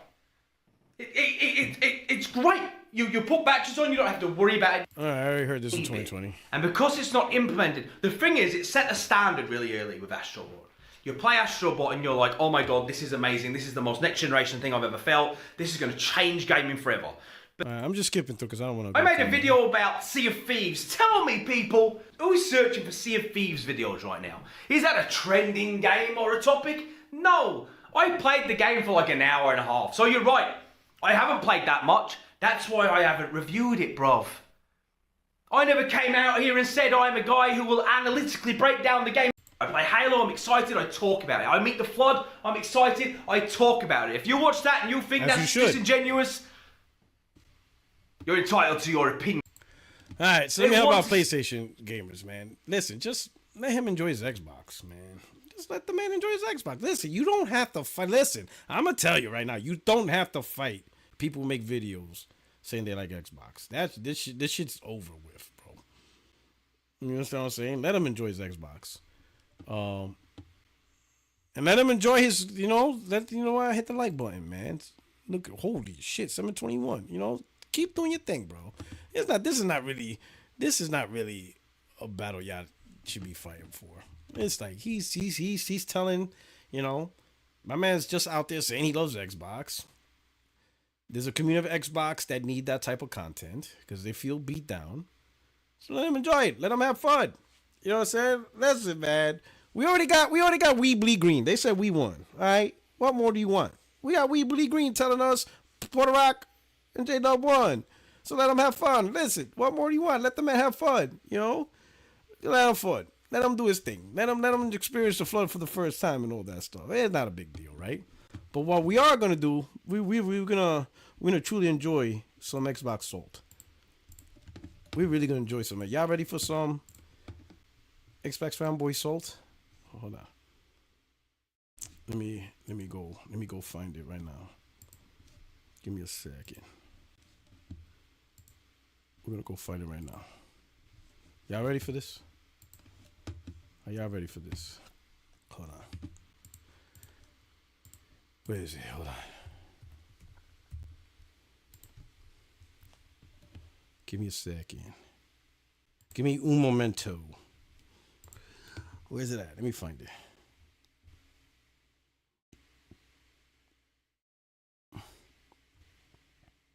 Where's it at? Hope I got the right one. Is this it? No, this ain't it. Fuck.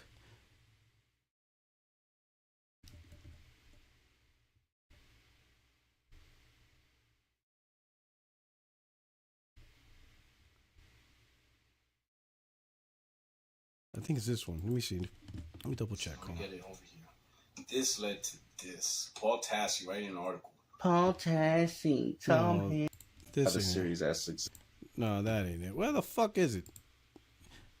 Listen, forgive me, but this dude does so many videos on me. Like, I can't, like, my face is all over his channel. Because he's in pain right now. He's like, stop. All right, there we go. Got it. Here we go. So this is his. We got some wet dream. We got some daydream on the street. You know what I'm saying? This is it. So this is his response video. Y'all remember before I left to Vegas? My man said, oh God, GameStop. Everybody's like, oh. So this is his response video. So now, reason why we're doing one, because apparently, shout out to Just Prince TV. It says another W for Prevox77, but it'd be nice to see you actually take his offer and go debate. I do believe you take some much L's from him. You really at least one win to make it a rivalry, but God bless both of you. But you like the Knicks, bro. No wins allowed. Great entertainment and stuff like that. So, yeah, but we can play some games while we debate. That's the offer. he will lose twice in one night. That's the offer. Okay, so I want to see if he takes my challenge and stuff like that, right? But we'll see where he goes, right? We'll see what he talks about, right?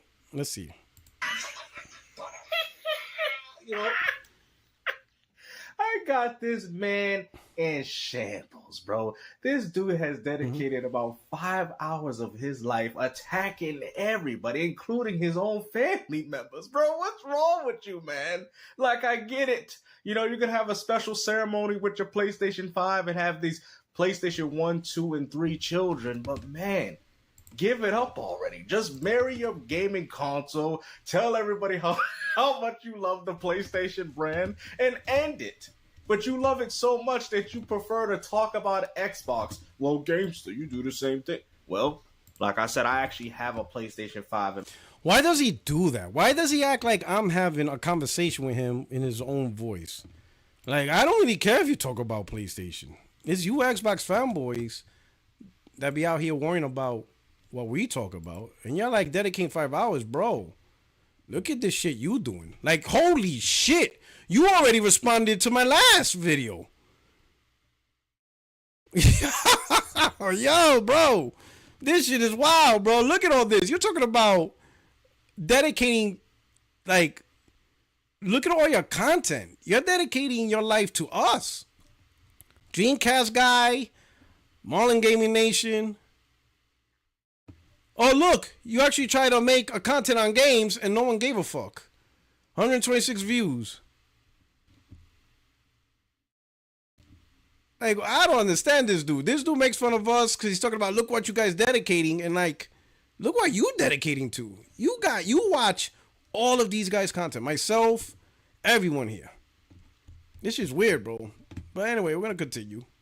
There's some weird stuff. In my home, something that you can't say in comparison of you not owning an Xbox Series X. Why would... Because Series X sucks ass. I don't want to own that shit. It's garbage. I had the Xbox One, and people warned me not to get it. But I bought it anyway because it had Cuphead at the time. You know, OG Xbox is my favorite console, one of my favorite consoles of all time. But if you think that to talk about Xbox, I gotta own the Series X and go through that misery, boy, you need to stop. You know what I'm saying? Why would you be a PlayStation fanboy being so concerned about what Microsoft's doing? Like, you gotta ask yourself, bro, are you really that much of a PlayStation fan, or you're just like a, you know, PlayStation fanboy on the cover and you want to try the Xbox, but you know, you got so much of this built-in pride since the PlayStation 1, you can't expand your horizons. OG Xbox, one of my favorite consoles of all time. It's one of my. In fact, were you there when the OG Xbox launched? Because I was. Can't expand my horizons. What this guy makes a lot of assumptions, bro. That's the problem with you Xbox fanboys. If you all about not fanboying, then why are you worrying about dudes on the internet? Like, you literally already have response 7 hours ago. So 3 hours ago, you responded to Marlon. 4 hours before they responded to me. You got 1, 2, 3. Like, literally every day, you're pushing out 2 to 3 videos talking about other people. So I don't understand your energy. I'm talking about consoles and gaming and pushing out facts. You're talking about crying about other dudes. I mean, you even go as far to call people welfare gamers just for playing on Game Pass Ultimate, when I would classify a welfare gamer as a console gamer only playing on one console. Ain't you the same dude that said you had to trade in your PS5 just so you can get the Pro? No, I didn't trade in. I bought it at Costco, and Costco don't have trade-ins.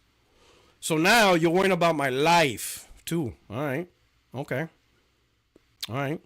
And maybe if you guys stopped acting like welfare gamers, you won't be made fun of. I mean, just earlier we showed you Xbox dudes, the first thing you do is you try to go at PlayStation games saying, "Ha, you got to buy games." Or you actually thank random strangers on the internet for supporting your hobby.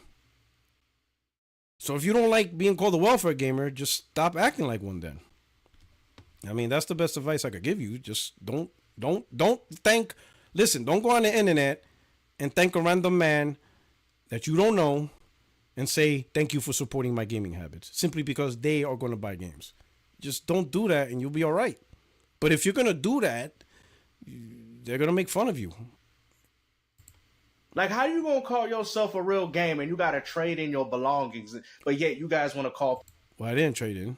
What does it have to do with anything? people broke? Ain't nobody got a problem with Game Pass Ultimate. I personally don't care that much for it, but at the same time, you can still continue to buy your games if you want. And I do. Right? But I think what you really need to do, bro, is just talk to your Xbox community and tell them to stop thanking random men on the internet for paying $70. I think you need to focus that. If that bothers you, if being called a welfare gamer bothers you, you need to go to the source. Don't come to us because we're just going to clown you. In fact, you're probably watching my video already. You're probably live watching me now. You've seen the responses of Extreme. People telling them, you know, people literally telling Extreme they're looking forward to him paying $70. That's your community. Clean up your boys, bro. I really don't understand the problem of how you guys have an issue with how I don't have an issue. people consume their video games. I don't. It's you. I know you're watching my stream. And you seen the comments Extreme got. Talk to them, man. Talk to your community. They're the ones acting broke over this. They're the ones acting like now all of a sudden it's a problem paying $70. Listen, you're the ones acting broke. That is my argument. But go ahead, Porter. You have no argument. Just Roach. Oh, and Get boy, out of here. like he's already working on a response video right now. I mean, the fact that you addressed me, I mean, at this point, yeah, I think everybody has the right to address this video. I mean, you brought this upon yourself, man. That's just the No. That's not what I mean. I'm talking this. I'm talking all of this. In fact, let me show you something. I got some more receipts.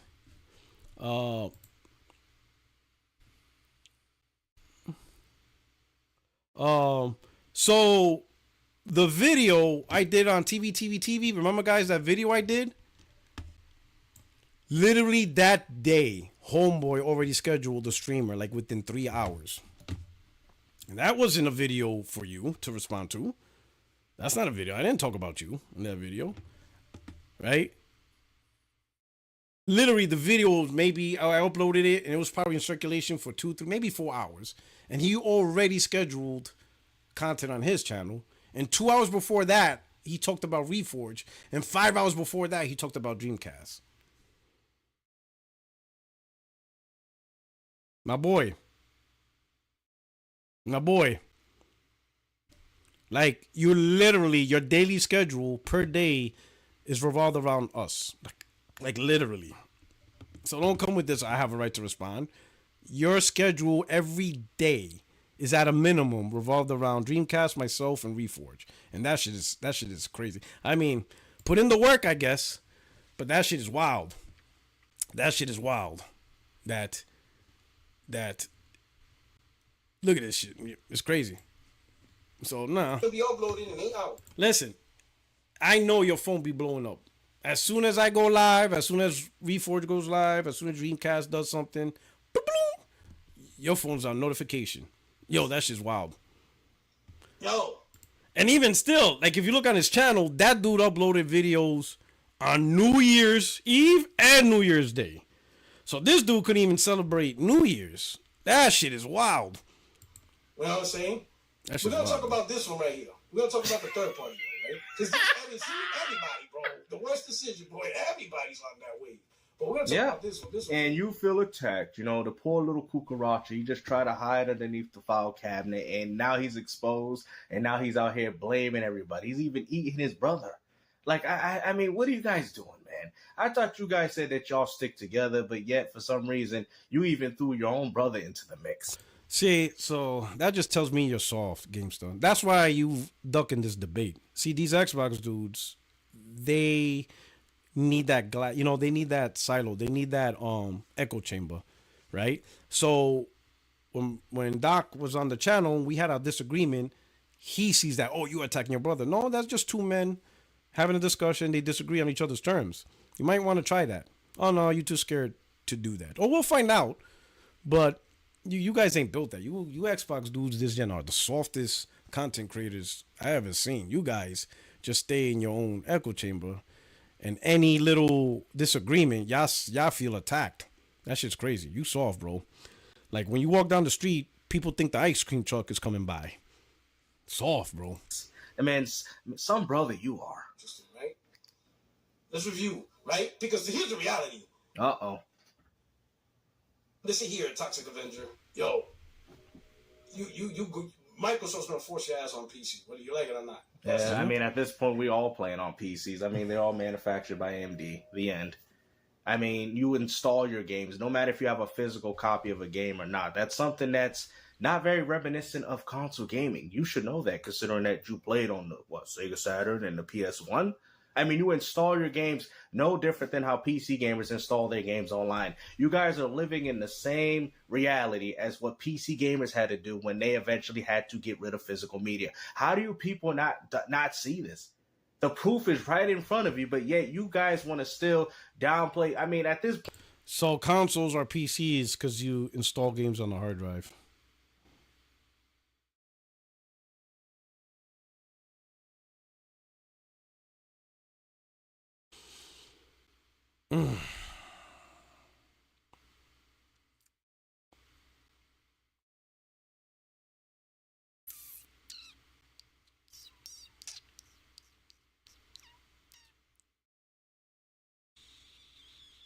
You know, I could understand if he's trying to argue hardware like from a colloquial, and he doesn't know what that word means, but you guys do, from a colloquial sense, right?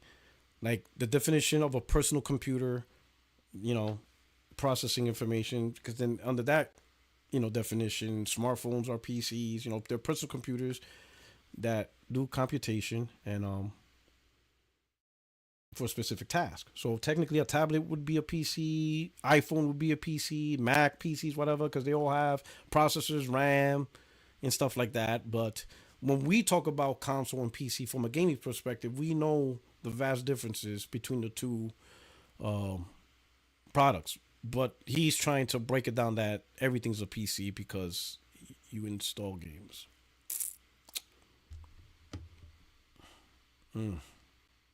Point, PlayStation fanboys are acting like Xbox One fanboys during that generation. Y'all went from, PlayStation got exclusives to now expanding it on PC, and now you guys are at console exclusive, and then, you know, you're gonna... Well, everyone's like that, though. That's just the new normal of just how the industry is now. That's just the new normal. How is this just a PlayStation thing? Have Sony putting their games on other platforms, like what Microsoft's doing. What narrative you guys are going to push then? What narrative? Like, what are you upset, bro? Like, it seems like you're mad at me for Xbox decision. You need to talk to Phil Spencer. Like, I don't understand why you, like, putting this on us. We ain't the ones that said Xbox need to be redefined, my boy. Because, I mean, at this point, I'm telling you guys exclusives don't matter, but yet you got ponies that are still coming out the stable saying, yes, they do. The Xbox guys are saying it matters, too. You think every time... You think when Indiana Jones was announced for PlayStation, Xbox guys was happy at Gamescom when they saw spring 2025? You think Xbox gamers jumped for joy? You think that was a happy moment for them? Did you not see all the content creators across Xbox? You even had, what is it? Shout out to David, Iron Lord's podcast. He even said it. They killed themselves. Every Xbox content creator, you know, even We Bleed Green, and you follow them, they'll even tell you. You think they were happy? You think Dirk Wiggity jumped for joy? Come on, bro. Like, what are you talking about here? What's up with these people? Oh, here's another commercial. All right, let's move on. Here we go. All right, let's just out the console name. Let's see. Let's really pay attention to a third party create their own original equipment manufacturer. I mean, you can see this dude's closing his eyes. You could just tell he just loves the way he's listening to how he talks, bro. Like, yeah, I agree with that. I mean, I know why you agree with that, Puertorock. That's the same person. Yeah, because I'm right. Am I supposed to agree with you? Yeah. Like, I mean, this man is out here agreeing with himself, bro. You can't make this up, man. You do know that is you, right? Like, I get it. You changed the T-shirt and everything, but that is you. Like, you in agreement with yourself, bro. Like, you watching this reaction and you're like, yeah, I agree with you. Bro, that is you. So, but you're trying to tell me that Sony doesn't Come on, make man. PS4 and PS5 because those consoles are manufactured by AMD? See, this why it doesn't. No! I told you every goddamn time. The greatest rivalry in the YouTube community, man. Gangsta Rivalry? versus Puertorock. No, it's just an ass He's still whooping. continuing to get stomped. Look, he's looking above, like Jax from Mortal Kombat 3 when Jax is about to do the fatality. Look at that, man. I'm just gonna get all big and be like, and just stomp on this man. This is crazy. You're gonna stomp on me? Oh, so you're gonna take the debate? That sounds like he's gonna take the debate. Telling me is I'm gonna say some stupid shit that's completely not what How is it stupid? I mean, you can look at the specifications. It says AMD. you said. That's really the beginning part. Okay. I noticed he cut out the explanations. So all he's doing is cutting out the explanations so that way his audience doesn't see. Because if his audience saw it, they would realize he would be dumb. Like, man, let's finish it. Hate to be a. I broke this man's Because spirit. What are you talking about, Puertorock? And what's even more funny is the fact that Microsoft has their hands on it, and a lot of those devices have what, guys? The SteamOS, the same games that Sony is porting. God, here we go. The prayer for SteamOS. SteamOS is gonna save Xbox. Holy shit, these dudes. To the Steam Deck. But yet that would also mean that you would have access to Steam, PlayStation games, as well as your Xbox catalog. And the fact that Microsoft... Yeah, very similar to what you're doing on PC already. Like, what is the argument, man? has their hands... Argument is just go to PC. Like, just go, bro. Listen, Xbox consoles is on its deathbed, bro. I don't know what you're trying to fight for. on it goes to show you that exclusive games will no longer exist. GameStop with another W. It also speaks volumes in the fact that... Wait. Hold up. Give me a second. Let me rewind that. I just called something. GameStop with another W. It also speaks volumes. GameStop with another W, and you agreed with it. Didn't you just clown me for agreeing with myself? And now you're agreeing with yourself? Like literally 3 minutes apart. How does that work? You literally just agreed with yourself with the sound of your own voice, and you were clowning me for it.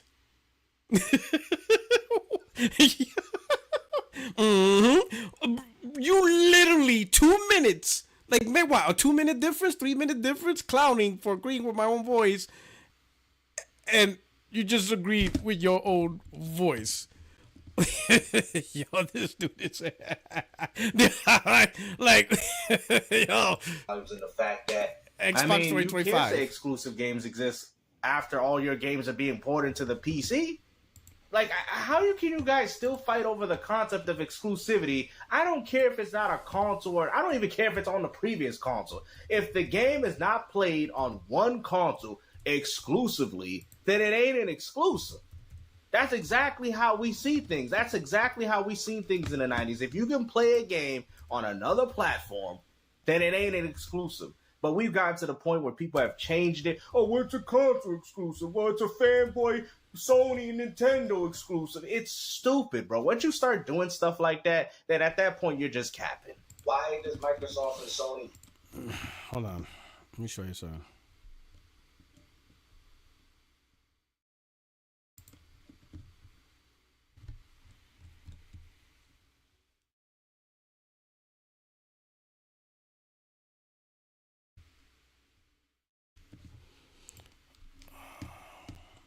This is just one of many conversations. This is August 2019. The problem, this is me arguing with Xbox dudes, so you really need to talk to Xbox dudes. The problem with you Xbox dudes is you haven't accepted the fact the term exclusive is not an opinion. If a game can be played on more than one platform, it's a multiplayer. If it can only be played on one platform, it's an exclusive. That's all that needs to be said, right? And this is Xbox fanboy, Packy Brennan. He says, so you won't call Death Stranding a PlayStation console exclusive anymore, just multiplayer? Is that what's going on here? It just seems very recently, and from your PS, you started to change the words about it. And I told him, I don't even call Bloodborne an exclusive, because you can play it on PC via PS Now. That's when Sony launched PS Now only, and that was the only way you were able to play PlayStation games through the cloud. I said games on PS Now is no longer exclusives, right? I said this years ago. The point you making now in 2025, well, you probably made this video in 2024, but the point you expressing now is old, bro. I've been argued that. But everything changed. When you have the entire whole community completely change their mind, that's just not how the way it works, right? It's kind of like rap, right? There's old school rap and there's mumble rap today. The old school guys, it's not going to be successful in today's rap, right? Big Daddy Kane is not going to come out with a breakout album. That's just not going to happen. You know, Wu-Tang Clan can't make a return with a brand new album. Nas can't be successful. Things changed. That's just how it is, right? That's just what it is. And keep in mind, the new energy is changing, because now you Xbox dudes, you might want to jaw check them. They're trying to start publishing wars. And I'm not doing that shit. Like, publishing wars is pointless. So, listen, I'm there with you with the whole different exclusives. That's just not what it is right now. But the reason why all this is a problem, and you need to pay more attention to your community, the guys you want to defend, and see their reaction, because they're pissed off that Microsoft is announcing more and more games on PlayStation or Nintendo, but yet the Xbox guys aren't seeing PlayStation, Nintendo announce more and more of their games on Xbox. That's why you need to pay attention to. You need to make content on that. At least talk to them about it. Even do it. They're taking manufacturing losses. I mean, at this point, you might as well have them be done by the hardware themselves and have some. You might as well have. Well, the point is, right? You might as well. They're already being manufactured by these people, right? So you might as well just let them do what they do best and have Microsoft do what they do best by putting games on it. It's a pretty simple concept to understand. Microsoft is still very much going to be involved in these hardwares that they're coming up with. What is the problem? All right, let me help you out. I'm gonna, in fact, instead of predicting the future, I'm gonna change the past, and maybe you could get it this way. And if you don't get it, hopefully, Xbox gamers can understand. Let's pretend we live in Earth 1. Let's talk about multiverse. Let's say we got Earth 1, Earth 2. Earth 1 is where we live now. You bought your Series X in 2020. Microsoft did what they did. They coordinated with AMD. They said this is the specs of what we want the Series X to be and the Series S to be.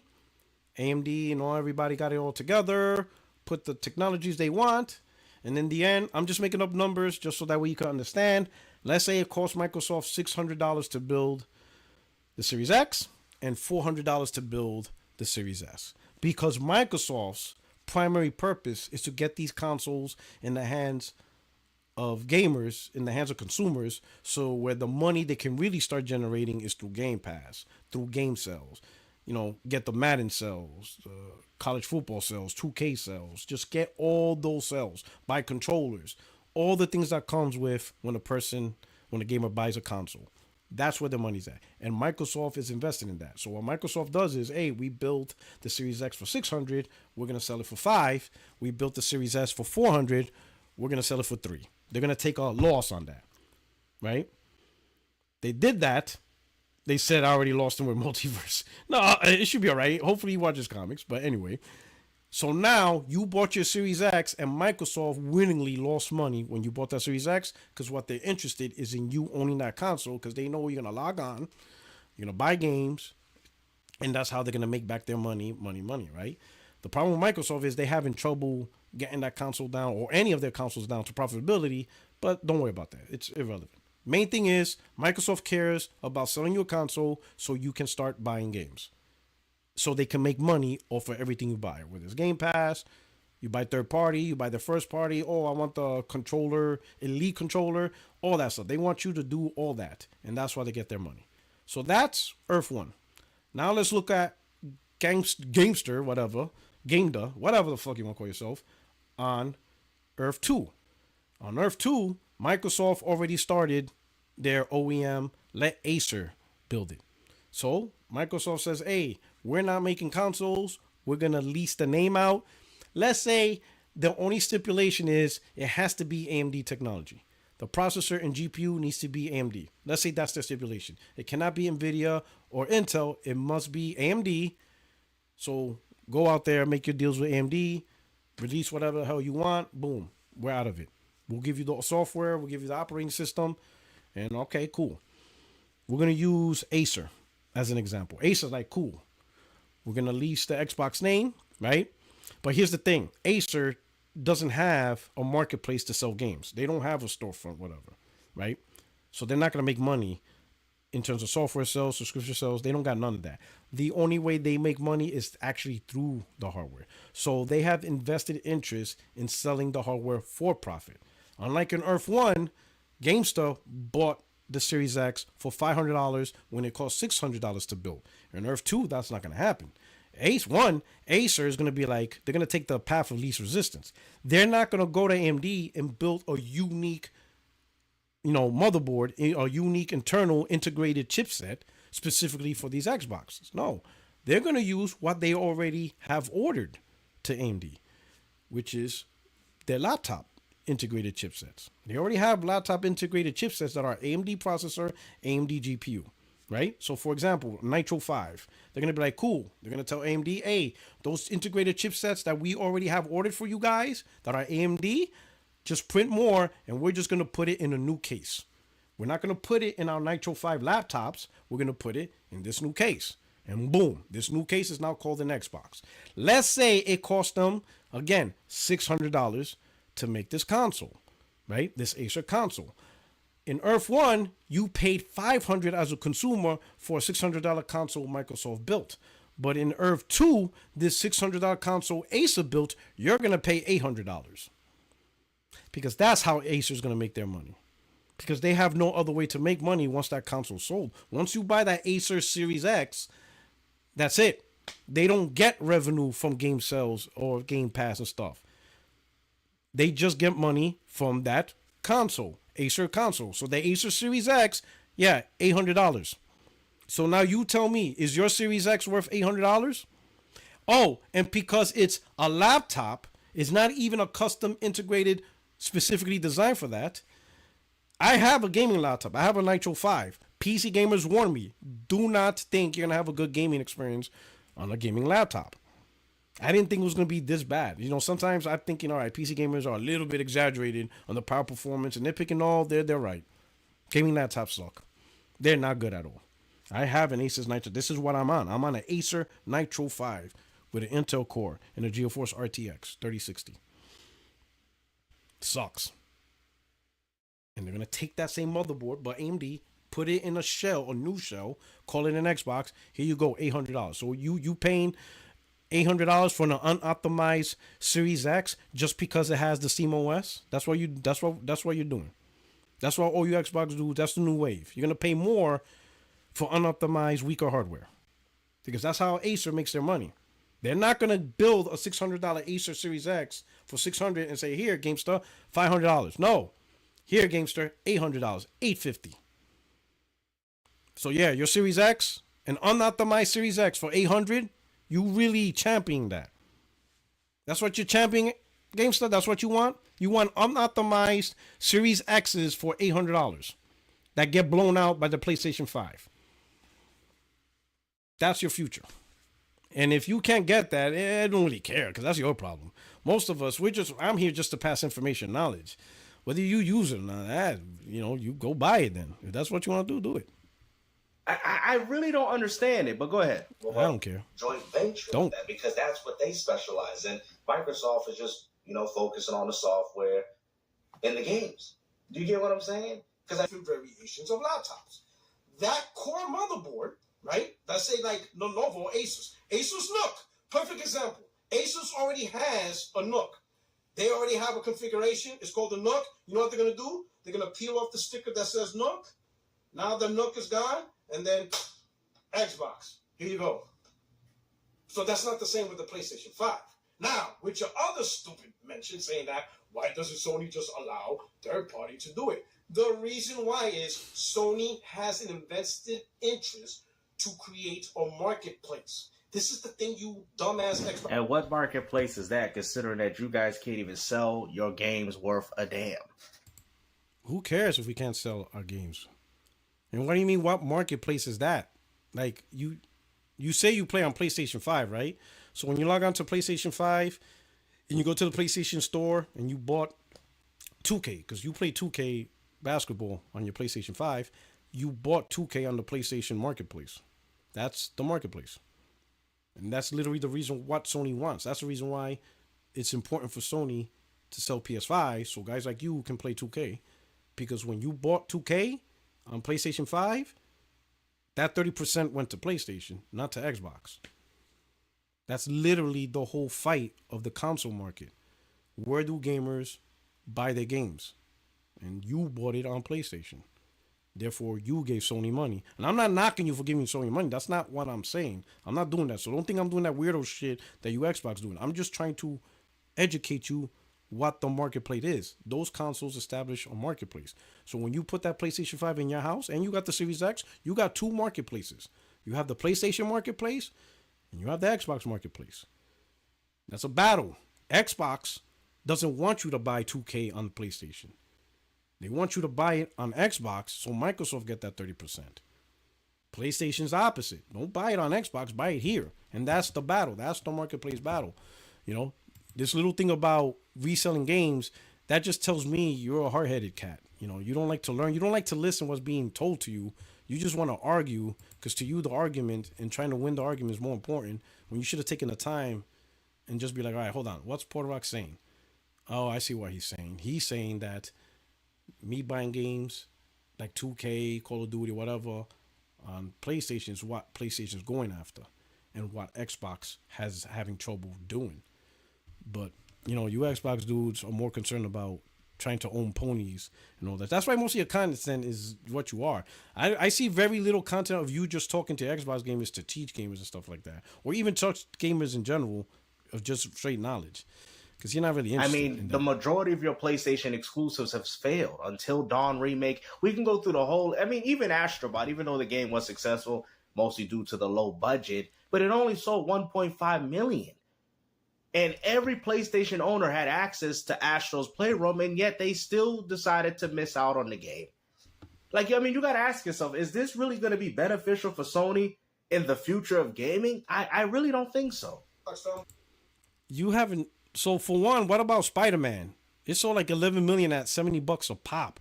God of War, Gran Turismo, MLB The Show, even though it's multi-plat, right? There's a lot of successful games on PlayStation. It goes up and down, up and down.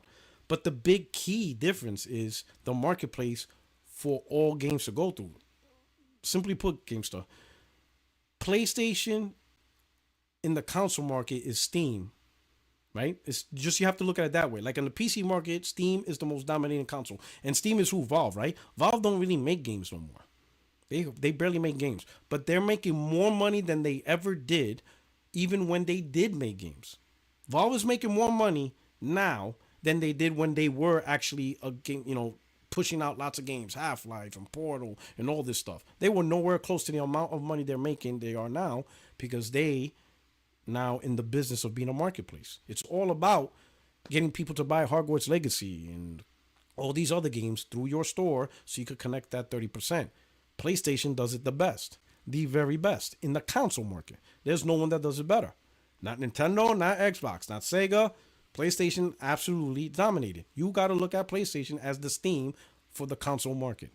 Once you understand that, I think you'll start getting you start understanding the reason why Microsoft's making the moves, because they can't compete. It's kind of like Epic Game Store. Xbox is Epic Game Store of the console market. You just can't get in, and you're losing money in that specific market. Boys do not understand. The real win for the console is not even first party sales. It's the why he put his PlayStation controller on there. Does he do this podcast through his PlayStation or something? I don't know. Third party licensing fees that you get from everybody, right? But I think we understand how beneficial third party is to these platforms because these are the only things that are keeping these platforms alive. We know. Not beneficial. It's literally the core strategy. All right, you're trying to switch it up. It's literally the point. If you're not going after third party, then you really don't need a console at all. That's why EA doesn't have a console. It's the reason why Take-Two doesn't have a console. It's the reason why Capcom doesn't have a console. It's the reason why Konami and all these other third party, they don't have consoles and stuff because they're not really trying to go after the third party market by having a storefront and stuff like that. They're not really into that. So you don't really need that, you know?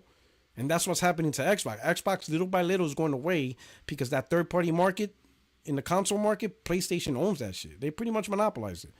But they monopolize it because every gamer made that decision. All the gamers around the world in the console market, if they buy a game, chances are they're buying it on the PlayStation marketplace. That's really what it is. So that's the sole crux of it. Majority of PlayStation money isn't their first party. Even when you combine it to PC and Xbox, you could combine all the first party sales on their own platform, plus Xbox, plus PC, and the one game on Nintendo Switch, MLB The Show. Comes nowhere near on how Sony just completely dominated and monopolized the third party market on their platforms. Not even close. 60% of PlayStation revenue is just money transactions alone. The shit they get from Fortnite, Call of Duty, Apex Legends, Warframe, every game that has a money transaction, that shit's just going through PlayStation because that's where the gamers are playing at and spending their money. And I don't think that's what you really need to understand. Know this already. So for you to have to go through this again, it's so funny, right? Because he goes far to say, well, that's what I'm saying. Bro, you're saying that Microsoft is not successful in what they're doing, and I'm here to argue that they are. And how it's beneficial to the consumers. Who cares about where people play their games? Like, why are you ponies so Microsoft is not successful in their console market, which is why they're making these drastic moves. That's just where the conversation's at. Microsoft, will they be successful as a third-party publisher like EA, Ubisoft, Capcom? Absolutely. Maybe even more successful than them. They might be the number one third-party publisher in the industry. But you need to talk to your community about that because they're not buying that. They're not buying that BS.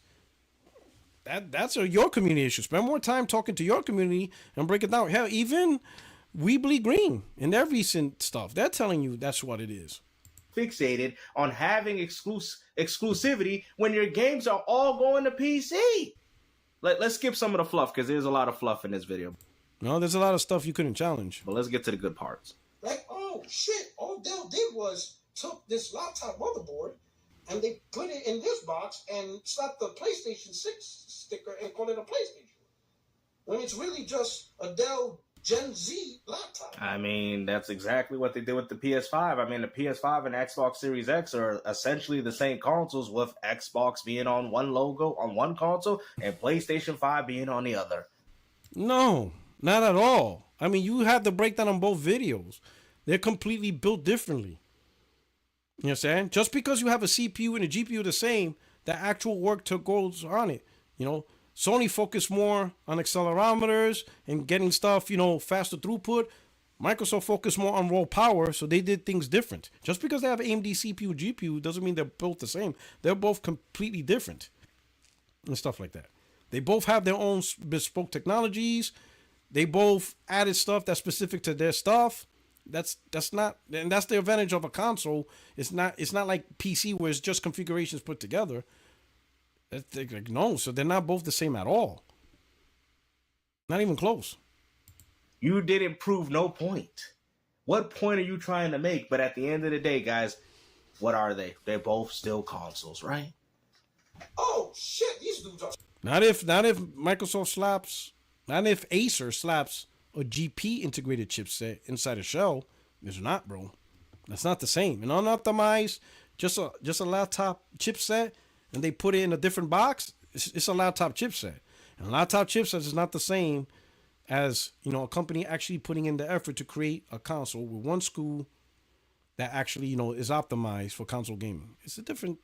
And then they charge $1,000. See, this is what it's all about. You guys, that's what Sony wants to do in the first place. I'm telling you, because Sony is planning on doing the same thing that you guys are blaming Microsoft for doing, for trying to upcharge the console. I get where he's coming from, and I'm not disagreeing and arguing that, but at the same time, you guys have gotten to the point where if consoles go to $1,000, then I'm not going to buy one. That is something that you guys claim that you're not welfare gamers, but every time you guys want to talk about, people that buy Game Pass Ultimate, you guys are mad because they're saving money? Man, this guy's really hurt about being called a welfare gamer, and it's your fault, bro. It's your community's fault.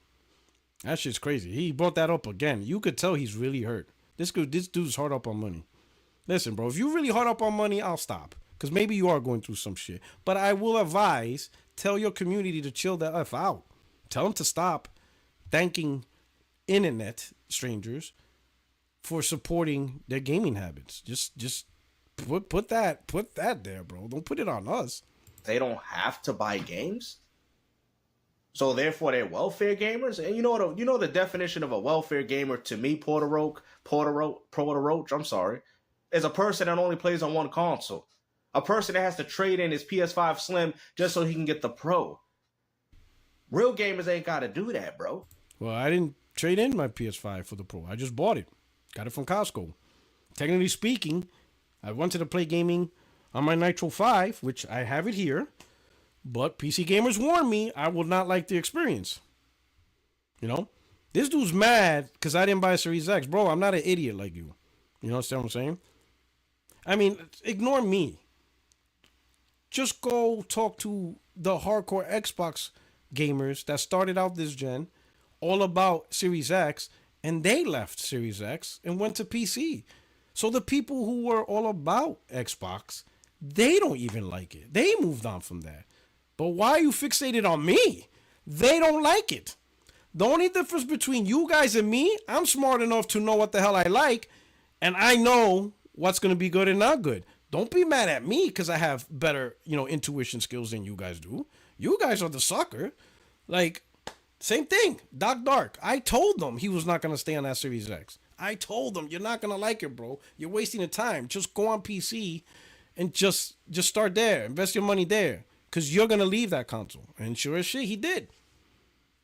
So I don't know why you're fixated on me simply because I'm a better judge of products than you guys. Be better. Step up to my level. Don't be mad that I'm at a higher tier. Just learn, get in the gym, put in the work. Oh, that's it. That's not the same as Sony saying, hey, AMD, we need you to make our CPU and APU processors. We're looking for this specification. We're looking for this stuff. We're going to use this. You're talking about Microsoft's about to create a device that have access to SteamOS and the Xbox OS. Mm-hmm. And I could play Xbox games. And I could play Steam. That shit's some cap right there. I mean, you guys, hold on. Let me read some super chats here. The Claymore says, crying Xbox are a large YouTube audience. Making content for them became an industry on its own. That's not, that's the truth.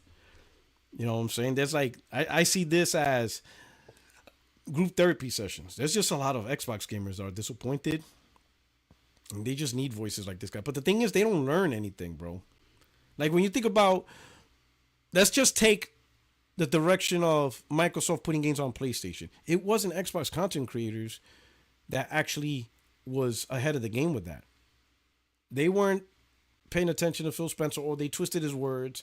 Tim Stewart with the Wells Fargo. In fact, I think I was the only creator, at least that I know of, and maybe you guys could correct me if I'm wrong, that actually showed the Wells Fargo Tim Stewart Summit, where he explained everything.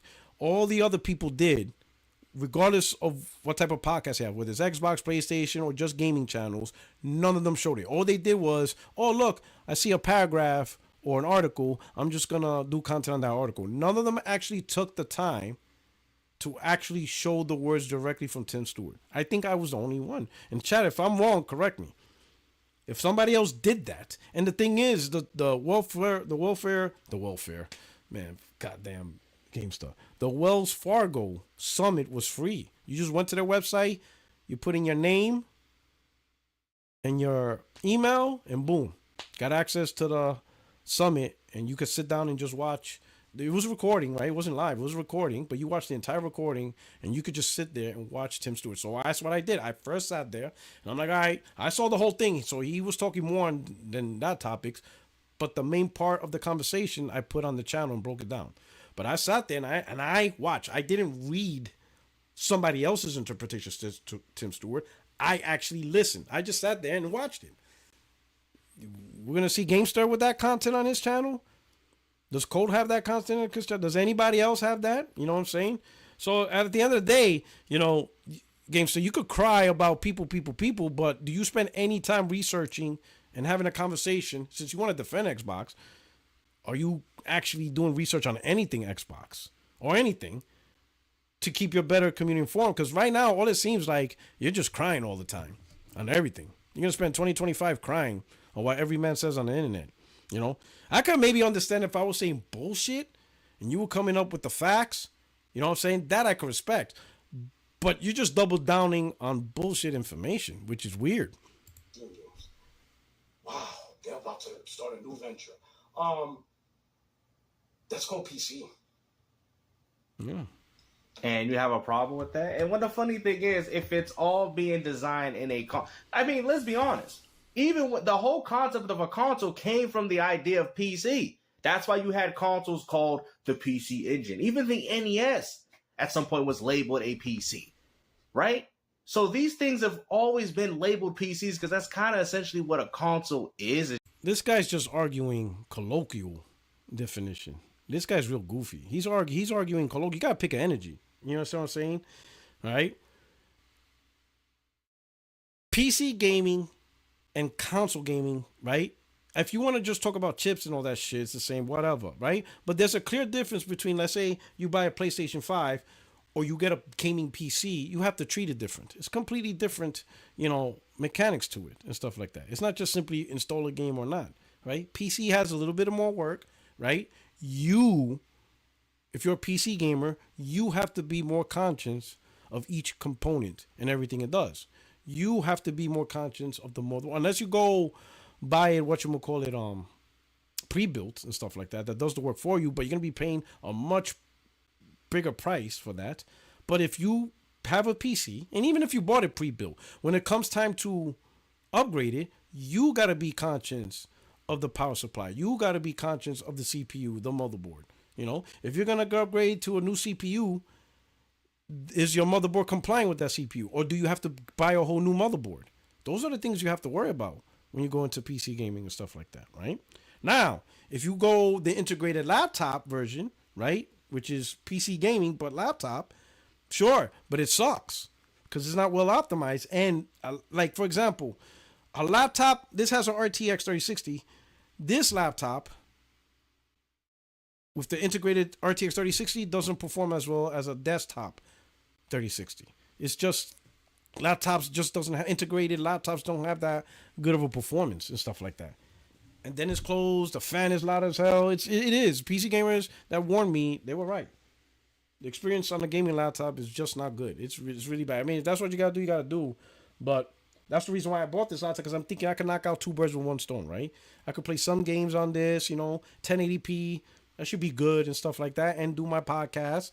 I'm fine. Got my gaming PC, got my PS5, but man, yeah, Powerboss was another one, right? But man, these laptops, gaming laptops, I was lied to, bro. If there is a PC gaming content creator, an actual PC gamer, and he is selling you a gaming laptop, you need to find that person and tar and feather the bastard, because that's not a real PC gamer. He is screwing you over. And I didn't believe the PC gamers. I thought they were bullshit. I thought they were just overdoing it with PC Master Race. No, they were genuine. PC laptop gaming sucks. They're not lying, bro. It's just not a good experience. You got to get a desktop and stuff, right? But I thought that this was, a Nitro 5 Acer, RTX, iCore, i5. I was just like 1080p, I'm good. For anything else, I got my PS5, I'm good. You know what I'm saying? And for most of my gaming, I always been more often than not a multi-plat or multi-console owner, multi-device owner and stuff like that. It's just that as generations kept going, some devices like Nintendo, right? Once they started doing the Wii and all that shit, I lost track and I didn't really care for it. Hopefully Switch 2, 1080p 60, I'll buy that version, right? Got the Xbox One last gen. This Xbox Series X is just not good. You see what I'm saying? So every generation when a device comes out, it's a new contract. You got to convince me to buy your shit. I ain't going to be forced to buy your shit just for the sake. I'm not buying a Series X just to make you happy. Get the fuck out of here. This guy's bugging. Yeah, that's some last gen tactic that's going on right there. No one cares about another dude's feelings. It's just a modified PC, with all its parts. And I mean, that's exactly what it is. But PCs definitely have more freedom and options. So you are upset at the fact that Xbox gamers are going to have more benefits than we've ever had before. I ain't upset. Listen, I'm just providing you with a warning. At the end of the day, what you eat will not make me shit. Go enjoy these OEM boxes. It ain't my problem. I'm not falling for that bullshit, but hey, if you like it, I love it. I don't care, bro. I'm here to play games, bro. I don't know what you're here for, but at the end of the day, you're clearly not here for the gamers. Hold on. At the fact that Xbox gamers are going to have more benefits than we've ever had before. I don't care, bro. I'm here to play games, bro. I don't know what you're here for, but at the end of the day, when you playing games, 3 hours ago, you did this, right? Then 4 hours before that, another video. Then you did 3 videos a day ago. 2 videos 2 days ago. 2 videos. This is the only time you did 1 video. Probably because Dreamcast Guy was the only one that uploaded a video. So you didn't have much content to use.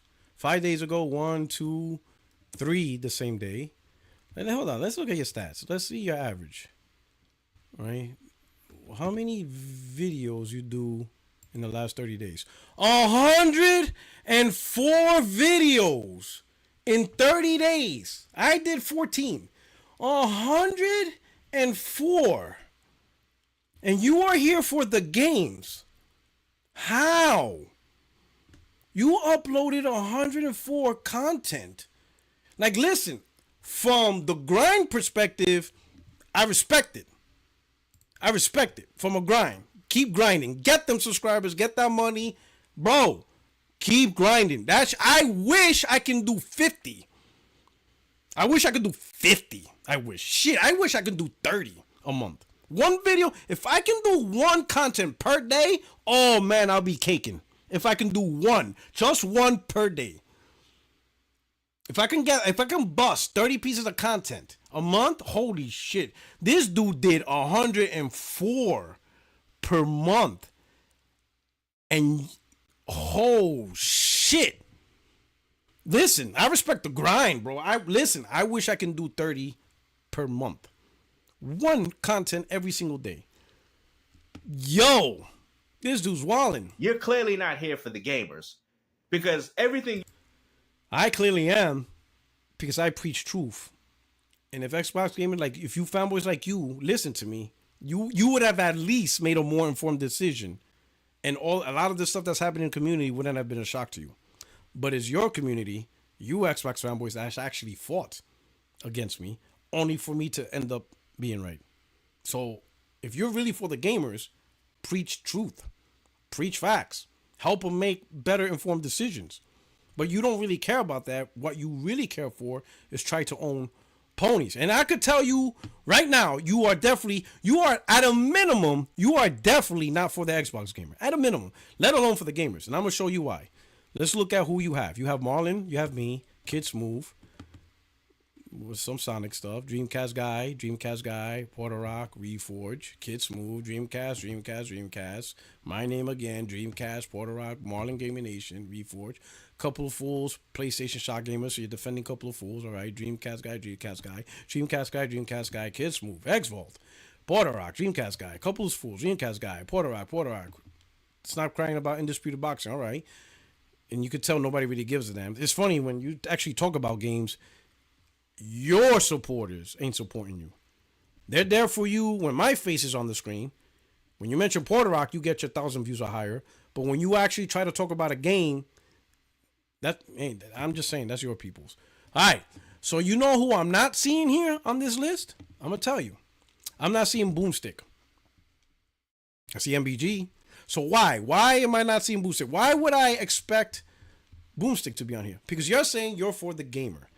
And Boomstick is lying to gamers. He's straight up lying. He's convincing Xbox gamers that Helldivers and God of War is going to come to Xbox.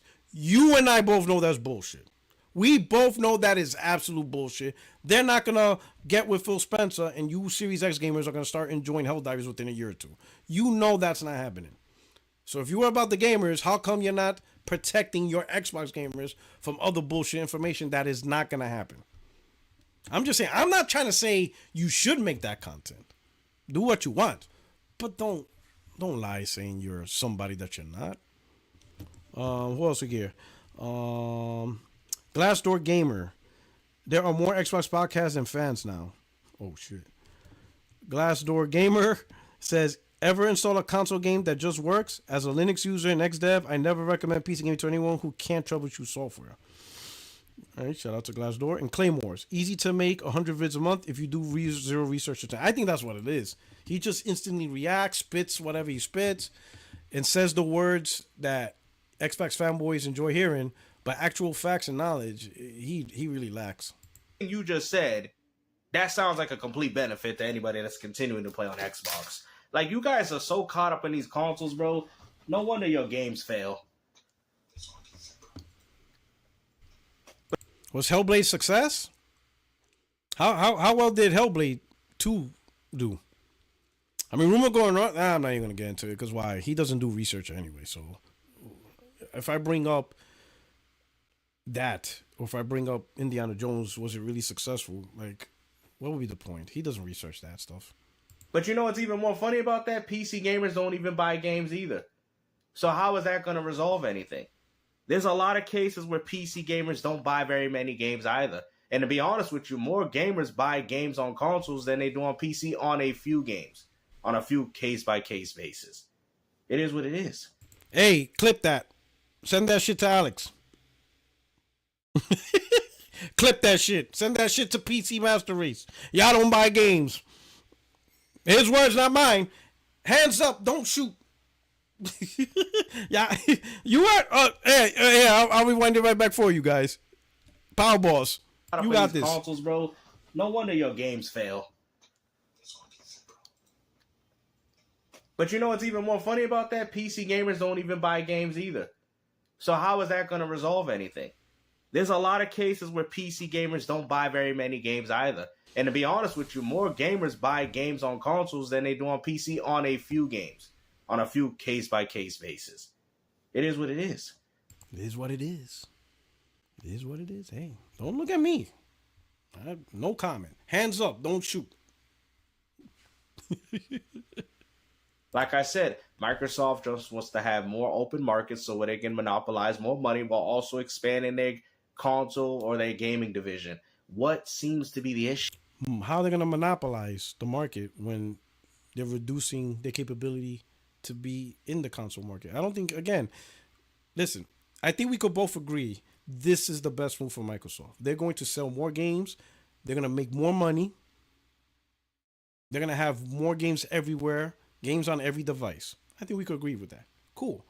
With that said, PlayStation is going to enjoy all those games coming to PlayStation. So if you bought a PS5, PS6, PS7, you're going to enjoy all of that.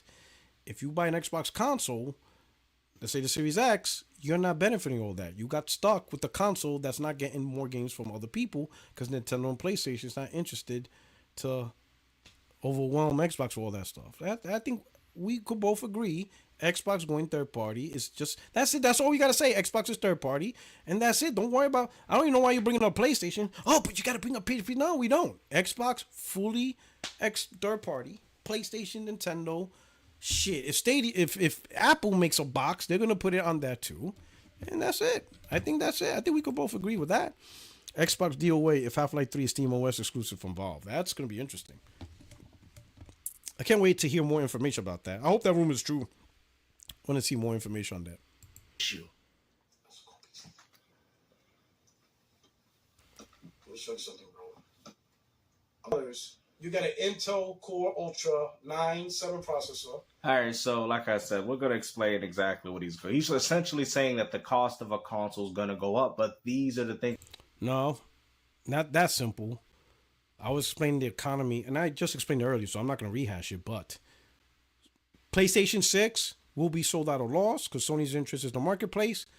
OEM consoles will not be sold at a loss. Acer's going to sell them at a much higher price. Dell, Lenovo.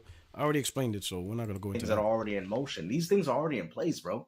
You don't think Sony and Microsoft are going to do that? If Sony, let's say if the next PlayStation console is $600 instead of $500, that's the next target price. Chances are that console was built for $700, and they took a loss because they want to get more powerful technology. Anyway, I'll explain. They're finding every little excuse to be able to do what they want to do. And I think you ponies don't want to understand. And I think you guys are starting to say to yourself, well, if I got to spend this much money. Okay, Dungeon X, great question. Then why did they sell the PS5 Pro for $700 plus extra for more features? Because PlayStation Pro is a mid-gen refresh. They're not going to take a loss on the mid-gen refresh. Two, you don't have to buy the mid-gen refresh. PS5 Pro mid-gen refreshes are not market establishers. The market establisher is the PS5. It is the base PS5. That is the console that establishes the market and needs to continue to grow. PlayStation 5 Pro is to entice the enthusiasts, people who want more power, but make no mistake, Sony is not relying on the Pro to establish the marketplace. PS5 is still going to be the main seller and all that stuff, right? So PS5 Pro is just an option for PlayStation gamers who may want more performance, more power, more technology and stuff like that. But make no mistake, when PlayStation 6 launches, right, people think, oh, that's going to be $800, $900. No, they need PlayStation 6 to establish the market. So they're going to build it, whatever. Let's say if the PlayStation 6 is built for $700, it costs $700 to include the controller and everything, they're going to sell it for $600. That's what they're going to do. Sure, the price went up, but you're getting the most bang for your buck because you're paying $600 for something that costs $700 to be built, as compared to Acer giving you an Xbox that was built for, let's say, also $700, but you're paying $900, maybe even $1,000 for it. They're going to go in the direction of profit. Money on a console, then I go to PC, then go to PC then. Ain't nobody stopping you. If that's what it feels for you to go out there and play your games, then by all means, do what you got to do. Because this ain't going to stop my enjoyment with video gaming.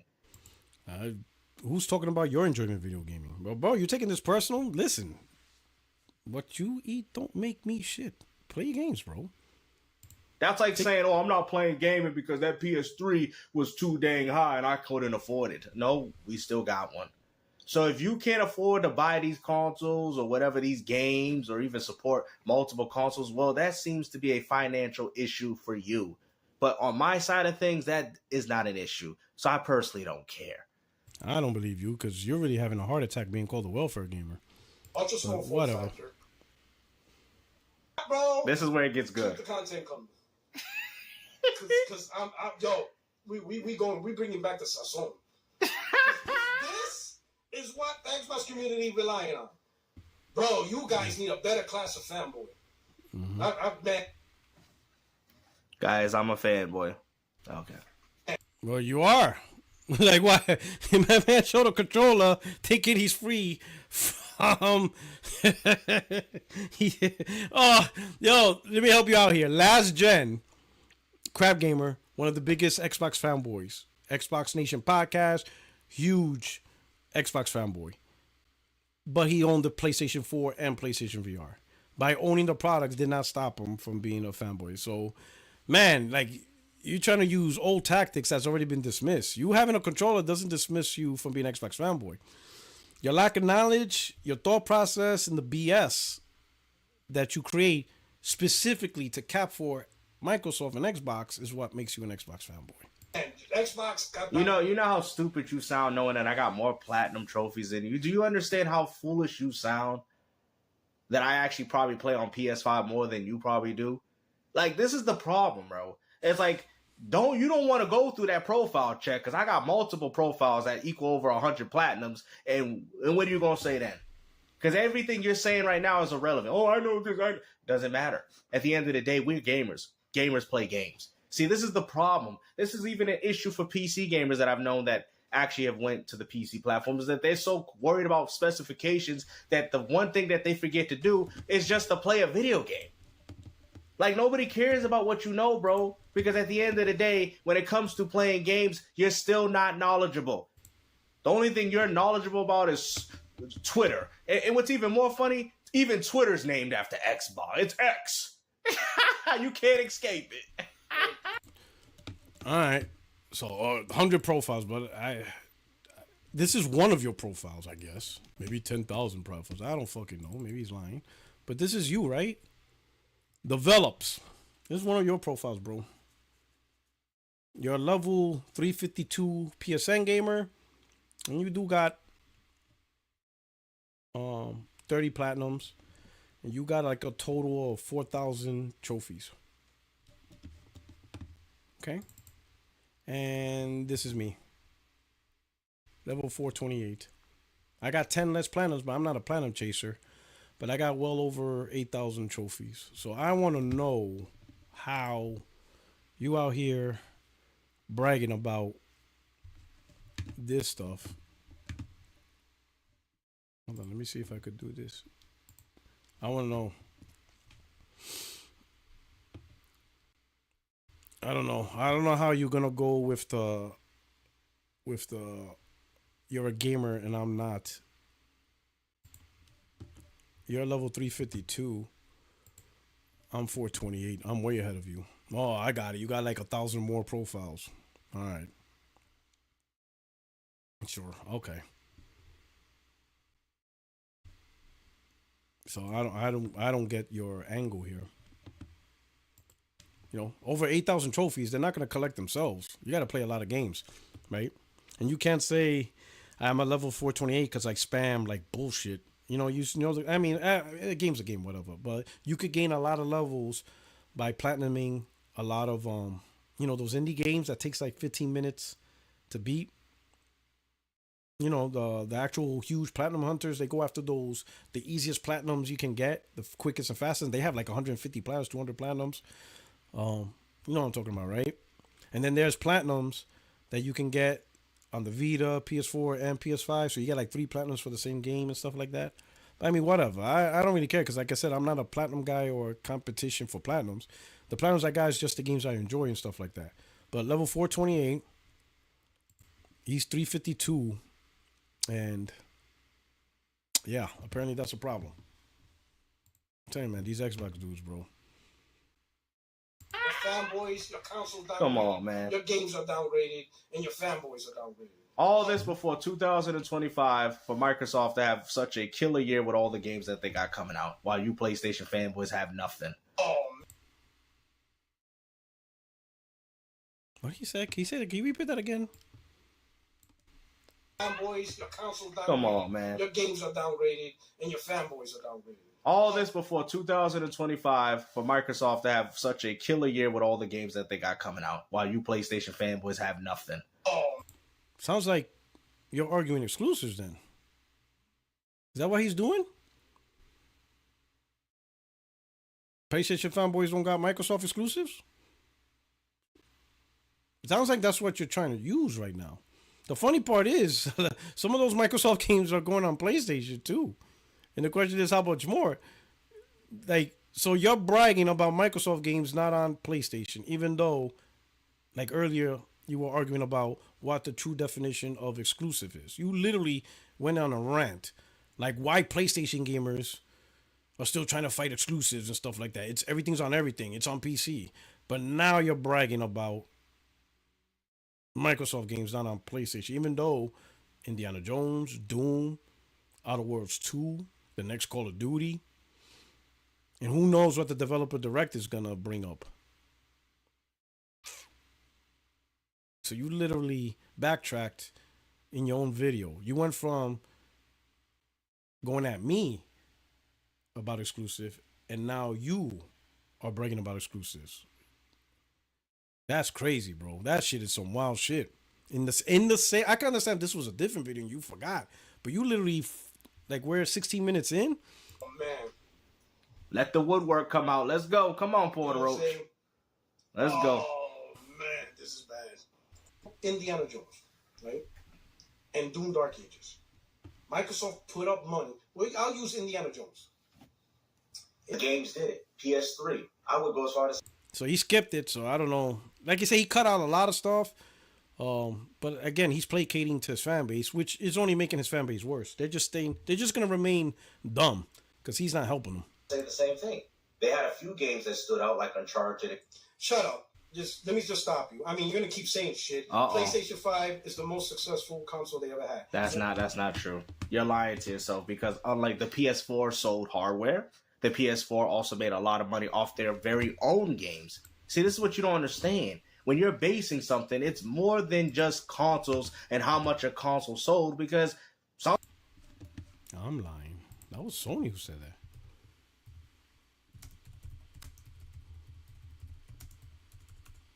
Like, why are you mad at me? It's Sony who said it. You see, that's your problem, bro. You out here.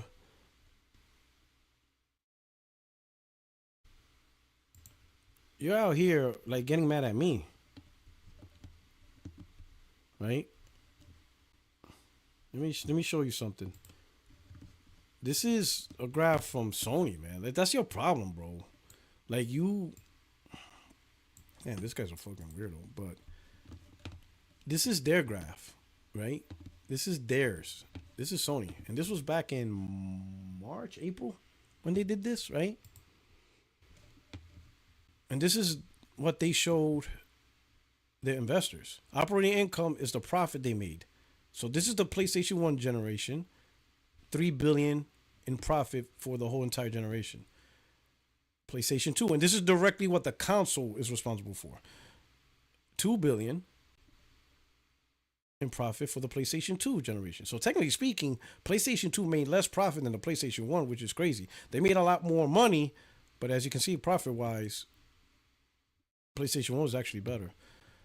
PlayStation 3, this is actually negative. So when you see in parentheses in charts, that means negative. So they actually lost $4 billion that generation. So that's why it's in parentheses. That's a negative symbol. Just in case a lot of people don't know that when it comes to chart etiquette. PowerPoint etiquette, so parentheses means denotes negative. So they lost $4 billion this entire generation. And then the PlayStation 4, they made $9 billion. That means from 2013 to 2019, PlayStation 4 contributed $9 billion in profit. PlayStation 5 is already at $10 billion. And it's only halfway into the gen. They still got 4 more years with the PlayStation 5, and they already made $10 billion in profit. This is their chart. So how am I lying on the statement I said? I didn't make this up. This is Sony. You're telling me I'm lying. Sony said the words. Go take it up with them. Sometimes your console, like you said, it's a PlayStation, right? But, well, to most people that play Fortnite and Grand Theft Auto, it ain't nothing but a Grand Theft Auto machine. They don't even know the concept of an exclusivity. So what point are you trying to make with this? At the end of the day, the PS4 sold well in hardware sales. The PS4 also sold very well in software. The PS4 also had its very own multiplayer games that Sony could depend on. These are things that are not fiction. Like Killzone? He said, did PS4 have multiplayer games they could depend on? Because I know, okay, you got MLB The Show, Gran Turismo, Sport, right? You know, in the sense of multiplayer online live service, Gran Turismo Sport, MLB The Show. What else did Sony have for PS4 gen? That was first party that he says you could depend on. I think you confused PS4 maybe with PS3, but even then the PS3 multiplayer wasn't all that huge to that level to brag about. MLB The Show, and that, like, I mean, you have Bloodborne online, but that's not all right, Factions, but was, you know, Factions, okay, Factions was good, but I don't want to say that was big, but okay, Factions, GT Sport, MLB The Show. Like, the biggest things on PlayStation 4 that was popping the most was Call of Duty, Fortnite, Grand Theft Auto 5, all that stuff. But anyway, I showed you the chart, man. Let's talk to Sony. They're just straight up facts. 4 years in, they generate the most profit. So shut up. Of course they're going to generate the most profit because their games are bigger budget, right? And let's not forget, they're bigger budget doesn't necessarily mean more profit. If anything, you're more in danger of not making profit. Because the bigger budget requires what? Higher sales. And according to you, Sony games don't sell, so focusing more on cross-generation as well. So when you're sitting there saying that God of War Ragnarok and all these other cross-generation games, not to try to hold on to the video, because like I said, it will be a long one if I kept going on. A lot of that success is stemming from the PS4 and 5. According to who? Show me a reference, because I just showed you what Sony's reporting to their shareholders. So they're not going to lie to their shareholders on what the accounts are doing. Do I think PlayStation 4 is still successful? Sure, but I'm pretty sure they have metrics and know what they're doing. They even report saying that most of the games are being bought on PlayStation 5. I think, in my opinion, the PlayStation 4 gamers are still on there, really are on there because of Fortnite and the free-to-plays and stuff like that. But I think a lot of the new games, you know, is just... There's really not a lot of PlayStation 4 gamers buying new games. They're just moving on and waiting for the PS5 if they haven't moved on already. Horizon Forbidden West, God of War Ragnarok, a lot of these games have success due to the fact that they were cross-generation. So most of the sales of those games was on the PS5. You know what I'm saying? I mean, is there sales on PS4? I'm sure, but it's not really that significant. Again, they're reporting this to their shareholders, so I don't know why you're arguing. You're making up stuff. If you're gonna make these arguments, you're gonna need some references, some valuable resource to back up your claims. something you don't want to bring up. Stop. It's clear you don't know any of this shit. Okay, You I think know. Xbox is selling good. So what the hell do you know? You ain't No, doing Xbox He shows a controller, so showing me a controller means you have knowledge? Okay. is selling well enough. That's the point that I'm making. Microsoft is selling well enough with the 30 million console sales that they He's all right. My man said selling well enough. Okay. All right. So explain to me this. Explain to me this. Tell me if this sounds. Tell me if this sounds like Xbox is selling well enough. Tell me. Let me see. Hold on.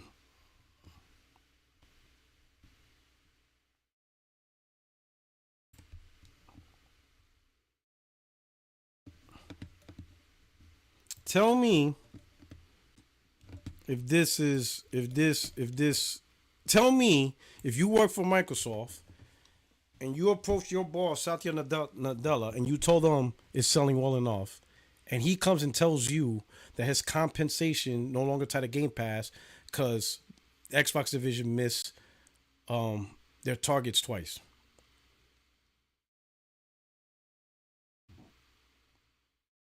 You tell me. Right? And it got so bad that he removed it. He didn't want Xbox to be part of his compensation package because they screwed him over. So you tell me, if you work for Microsoft, if you would actually walk into his office and say, what you say? Imagine you saying this to Satya after 2 consecutive years of compensation package getting diminished because of Xbox failure. Okay, You I know. think Xbox is selling good. So Right now, you're walking into, with your PS5 controller, you're walking into Satya and you say what the hell this. do you know? You ain't No, doing nothing. Xbox is selling well enough. That's the point that I'm making. Microsoft is selling well enough with the 30 million console sales that they have, with how many people that they have subscribed to Game Pass Ultimate. 35 million times 180 is $6 billion that they're making a year. Okay? $6 billion. They don't even got freaking Astrobot. What was it? 64 times 1.5 million. That's probably about what? Close to 90 something, 96 million. Explain to me who's making the most money here? I mean, you got All right. So I'm going to answer your second question, but all that stuff in the beginning, the math behind Game Pass, you tell that to Satya and he comes back. Well, if that's the case, why am I losing compensation packages because of your bitch ass? 2 years in a row. You tell him. He would fire you if you told that shit to him. Okay? He would fire you if you told him that bullshit. Right?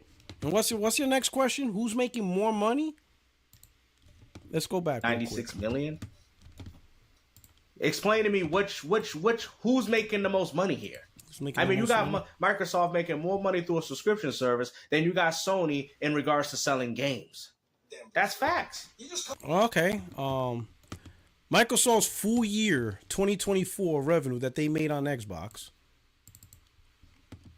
is 21.524 billion. 21 billion for the full year, right? We have to wait till June 2025 to get the new one, but this is their latest for their full year. 21 billion. That's recorded. So this is their last numbers. PlayStation, full year number, right? This is their last recorded. Their new one will come out in April, but this is their current. It's 27.5 billion. So you tell me who's making more money. You tell me, bro. Which is a bigger number? You tell me. 21 billion right here? Is this number bigger than this number? Tell me.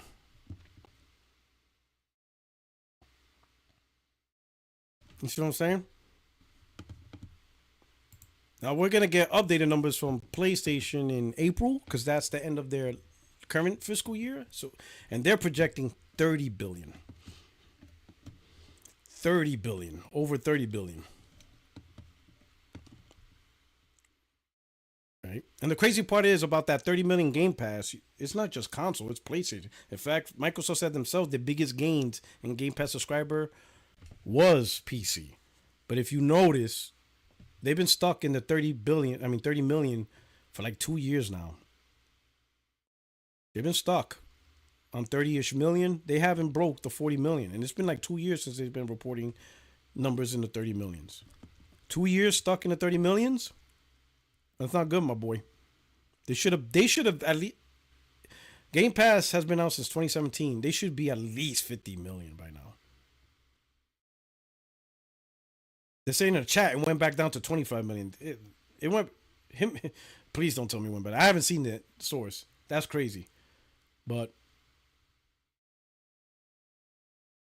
Powerball says 30 million was early 2024. By COD, they broke 45 million. Hit me up with a source on that one. That would be good to know. I have not seen anything. Even Microsoft haven't reported that they broke 40 million. Coming up with feelings. No, there ain't no feelings. Use an actual calculator, Mister. I have an education. Use a calculator. I don't need a calculator. I just showed you the fiscal year results. That's probably why I'm Mr. Education. I know how to do research. When you write a lot of papers, you spend a lot of time looking for, information research to write papers. So you don't even need a calculator to know that 27 billion is bigger than 21 billion. Times how many people that are subscribed to Game Pass Ultimate a year, right? And you will see how much money they bring it in. It's a pretty simple concept to understand. Yeah. Fiscal year, 27 billion versus 21 billion. Right? And I can understand, a thought is what begins easy content for 2025. So he skipped that part. If you remember the podcast, I was saying that I could understand you have a feeling or thought. Like for him, he thinks Microsoft makes more money. Then the next step is, all right, let me do some research, go on the internet. Let me figure out how much money Xbox makes. Let me figure out how much PlayStation makes. And if he would have done that, he would have saw, oh shit, PlayStation makes 27 billion, Xbox makes 21 billion. So my thought of Xbox making more money is wrong. And then at a minimum, he just wouldn't bring it up. Because you don't want to, give me props. You don't want to say, all right, Puertorock, you're right. I did my research. No, you would just cut the whole scene out. But instead of putting in effort to do research, you left it in and you just used what you felt was right because Game Pass, if I put it on the calculator, so I guess you learn how to use a calculator for the first time when you should have done proper research. So now you just made yourself really look foolish. This shit's crazy. Now we know what the Yep, and we're going to have some easy games for 2025 while you people still complain. I mean, at this point, you guys have nothing but to do as content. While Xbox dudes is enjoying their 2025, you guys could talk about how you guys are looking forward to waiting for these games, to drop on your platform. So now exclusives matter again. And every month you're going to make like 100 videos. And you got me on your notification. You're probably one of the few people. See, you know what, chat? I need you guys to be more like GameStar. I need everybody who subscribed to me to be more like GameStar. And I'm not talking about his foolishness. I need you to hit the bell, notification, and watch my shit. Everybody. I need you to be dedicated like him. Can y'all do that? I need y'all all to be like him. That as soon as that shit hits your phone, you drop everything you got going on in your life and you watch my video. I want that shit like I'm the priority notification. Even if you put your phone on sleep mode, I drop a video, bow. You see that? I need that. I need that commitment from you guys. Be committed, man. That man right there, he's watching everything. I need you guys to hit the bell, hit the like button, and watch that stuff. Drop everything you do. Can you do that for me? I need that commitment. I need that gangster energy in all my subscribers. I need that energy from you guys. My man is committed. Hit that bell, hit the notification, hit the like button, and watch it. I need that commitment. I need that gangster energy from all of you. Then at its worst in terms of adoption and people willing to buy it. So I'm saying to myself, why would a third-party manufacturer jump at this chance to create hardware? Because they're already creating the hardware to begin with. It only makes sense. A lot. Well, it makes sense. They're creating laptop hardware that sells whatever. But to create Xbox hardware when Xbox don't sell, well, they might jump at the chance. But again, as I explained earlier, you're going to be paying a lot higher markup. But whatever. I'm not gonna keep repeating that. A lot of these company manufacturers are only specialized in doing, which is making hardware. So it only makes sense that Microsoft says, okay, this is exactly what you're doing anyway. We'll still continue to bring the games and we'll be very supportive of your new platforms that you guys want to make. And there you go. It's the same thing that they did with the backbone and the things that you guys use for your phones. This does not single-handedly hurt Microsoft's very own brand.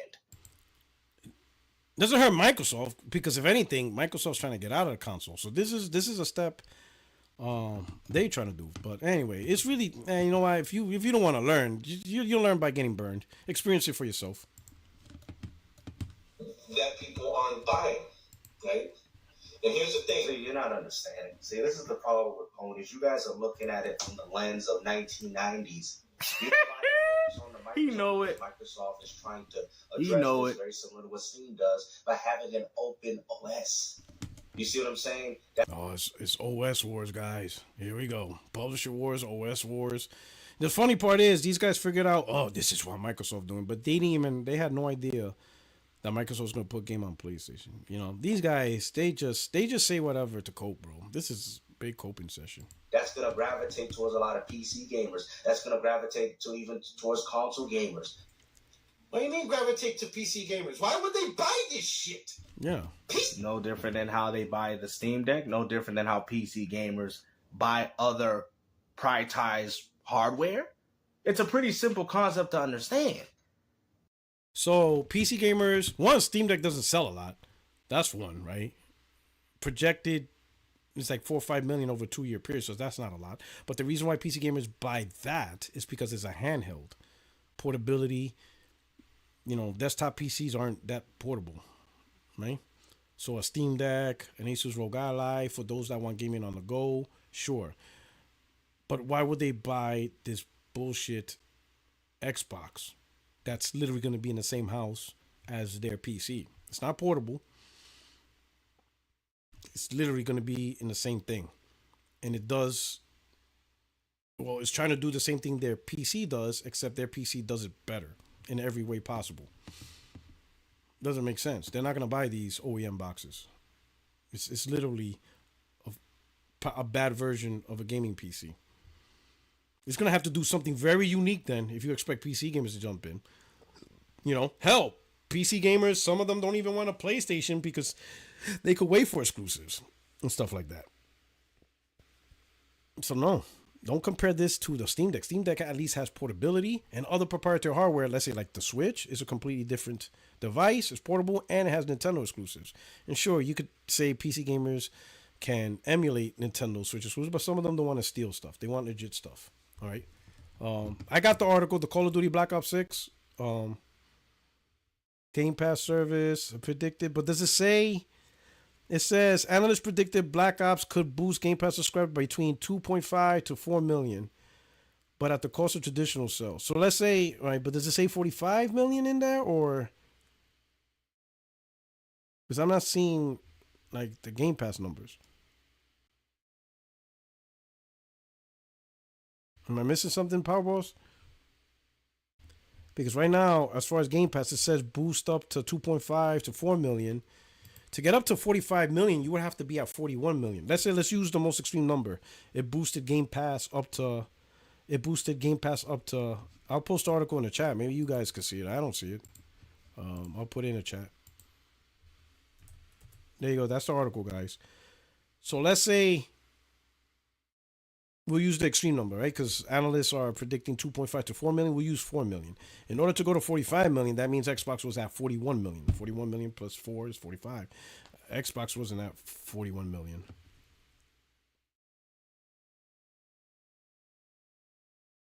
Not even close. So at best, let's say if Xbox was at the peak 39 million, then they would be at 43 million, maybe, but I don't think so. I don't think any box was at the. I don't think Game Pass was, with all the numbers that are spent around, they kept hovering between 32 to 34 million. Lower in the article, it rose to 61%. Let me see 61%. Let me see 61%. Lower in article 61%. Let me see. Then also Black complain multiplayer lag. Thank you for our players. Black Ops 6 content there. Our goal from the start has been to bring great gameplay. Whatever. Black Ops 6 is amazing. Nuketown Season 1. The then announced the results of today's earnings, which usually focus on the company's AI cloud initiatives. According to Microsoft, Activision helped drive a 43% rise in gaming revenue, with Xbox content and services grew 61%. No, that doesn't mean Game Pass. It's gaming revenue because of content and services grew 61%. That means overall everything. That's Powerballs. That doesn't mean Game Pass grew 61%. The revenue they got from everything, game sales, Game Pass subscription is part of that. Money transactions, the content and services. So think of every service Xbox provide and every content that Xbox provides, to include PlayStation, whatever they have Nintendo. I don't think they have. I think Ori. Do they still make money off of Ori? Whatever. But whatever. Primary PC games they sell on Steam.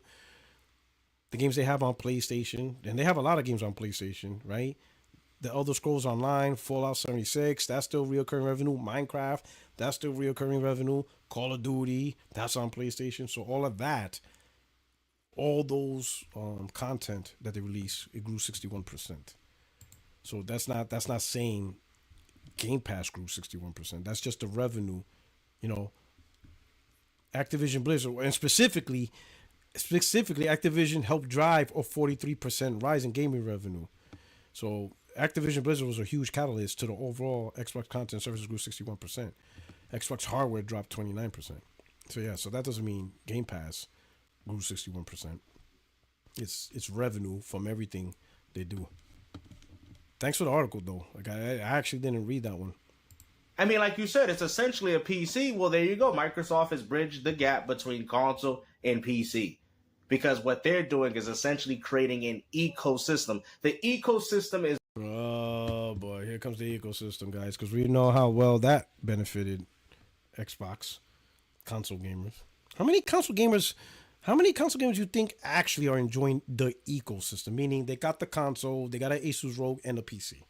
How many of those Xbox console gamers, right? Especially like the ones who bought an Xbox Series S. The reason why they got the Xbox Series S because it's the cheapest version of Xbox. It's the cheapest entry. So those that did get the Series S, they did it because they don't want to spend a lot of money on gaming platforms. So you're telling me you're gonna get a Series S, but you're gonna spend bigger money on a PC and $500-$600 on a handheld? So you're gonna spend more money on PC and a handheld than the very console because of an ecosystem? I'm not saying ecosystem's bad or anything.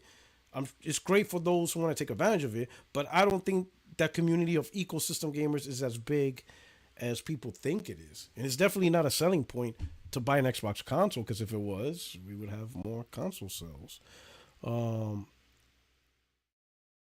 Glassdoor Gamer, why make a handheld when you are putting games on Switch? Leader in handhelds, MS is giving guidance that their numbers in gaming will be down year over year. My guess is the reason why Xbox is going to make a handheld because I think they feel they can outsell Steam Deck and Asus ROG Ally with the brand name. And if that's the case, well, you know what? That's still weird because let's say if you did buy an Xbox handheld, would you use the Xbox store or would it be allowed to use Steam? Because if you still have access to the Steam store, then you're just going to buy the games through Steam and install it on the Xbox handheld, and Microsoft doesn't make money through Steam unless it's their own game. For example, if you buy Hogwarts Legacy on Steam, Microsoft doesn't see your money. So yeah, they got the handheld sell, but they're not going to get the third-party sales if people continue to use Steam. Unless Steam is not on the handheld and you have to buy it through the Xbox store, then that would make sense. So I don't really know. And PlayStation, okay, I get why they're going to make a handheld because Steam's not going to be on there. But then that begs the question, are people, is going to sell a lot? Especially after failure of Vita. I don't know. It's a good question. Is more important than the console. The console is meaningless. It's literally, as we discussed, as I said before, the console is the marketplace. That's how you get to sell games to console gamers. No console, no way to sell games to console gamers. A console is absolutely nothing if it has no games or has anything for people to play. You people know this. That's why Microsoft is creating this ecosystem between Xbox and PC. I mean, at this point, it only makes sense considering that Microsoft is a PC company. But okay. PC gamers are gonna buy this shit. You think PC is gonna buy a locked PC that they can't upgrade for like $1,200? So you're essentially saying it is a console. So you just admitted that Microsoft is continuing with consoles, considering that you just said it because that's exactly what a console is. But you just said it was a PC though. So how could it be a PC but then be locked at the same time? But it's only locked due to what, guys? Microsoft having control over it, which also means that it's another way for Microsoft to expand on the Xbox brand, which is also a console. What argument are you making here, bro? You just destroyed your own argument. Let's go. Hey, Gamester, I'm going to let you know a little secret. My laptop Nitro 5, which is also a gaming PC, I can't upgrade it. It's locked. I'm looking at it right now. You want me to send a picture? Nitro 5 Acer, Intel Core i5, GeForce RTX. Full HD, 144 hertz. I can't upgrade this. I can't put a CPU. I can't put a GPU. The only thing I can really do is just add a external SSD drive and more memory. Can't replace GPU and CPU because it's all integrated. So I guess my Acer 5 Nitro is a console, guys. So you heard them. This gaming laptop's a console because can't integrate. Like, apparently that's the definition. Did you know that? You didn't know that, right, Gamester? Gaming laptops cannot be upgraded. They already got the shit that does all that. Like, what the fuck is you talking about? And console gamers ain't getting into this shit. Because if they did, they would just get the PC now. But you just said it was a locked. But you just said it was a locked platform. It's not. No. Yeah, just like my gaming laptop is a locked platform. If you spend less time trying to fight me, trying to own the ponies or fanboys, and listen to what I'm saying, they're gonna take this integrated laptop that you can't upgrade, and instead of putting it in a laptop, they're gonna put it in a different box and just say, "Oh, look, Gamester, we sold you a console," and you're gonna buy it like a sucker. When in reality, they sold you what they give the laptop gamers. Same architecture, same stuff. Because that's the easiest path of resistance for them to make the most money. They're just going to work with what they already create. So, Gamester, remember, I'm just letting you know, if you ever decide to buy a gaming laptop, which don't, PC gamers want me not to do it, passing you the favor, don't do it. If you want a great laptop, if you want a great PC gaming experience, laptop's not the way. But if you do, it's not upgradable. It's also locked in specs. I'm just warning you. Just putting it out there. It's not new. It's just a PC, and they're slapping the Xbox sticker. You know what I'm saying? Come on, bro, stop it. Oh, I'm sure Nintendo do it, but it's Sony. Like, what is he talking about? Well, Nintendo doesn't necessarily need to do it because they have no problem with selling their own software, which seems to be a problem on PlayStation. Not really. It's just certain games. I mean, some games are successful. GT7. You notice? You know one thing I noticed? You don't hear Xbox gamers say Forza is the king of racers anymore. Why is that? Yeah, you understand? There's plenty of games that sell. There's some games that don't sell. Every single game is not going to sell. Now, Nintendo, obviously, they're a beast at selling games. Absolutely true, right? But they're primarily driven by their own market for their own games, right? People buy Nintendo for Nintendo games, and they created that stuff, right? But PlayStation is people buy PlayStation for every game. Their own first-party, third-party games. It's literally the most dominant market in console gaming. No one does it better. Just accept that. Be an Xbox, okay? Oh my God! As I said before, when Microsoft directly interacts with, it's in the video. I probably explained it in the video. You know what I'm saying? You know, so right now, apparently I'm not playing on the PlayStation. I'm playing on the Square Enix box. But they make more money, or at least they're supposed to. Nintendo and PlayStation does a great job with this, which is sell software. So no. 50 million-ish. N64, 30 million-ish. GameCube, 20 million-ish. The hardware doesn't mean anything, bro. And you know what's even more funny that you keep bringing up hardware? Is the fact that even the Wii U outsold exclusives at the time, because a lot of them are on Switch, outsold Astrobot. You're trying to tell me a platform that only had 11 million consoles sold still outsold most of your most prolific games on PlayStation. And you guys don't seem to think that's a problem for the future of Sony. Come on now. PlayStation 1 from the gate. 27 billion. Going to 30. Okay. Nintendo don't make that money. Boy was another failure. I don't even bring that up. To get enough Xboxes out there, right? So that way people can actually play the games. Let me see something. Hold on. How much did Nintendo make? I think it's Nintendo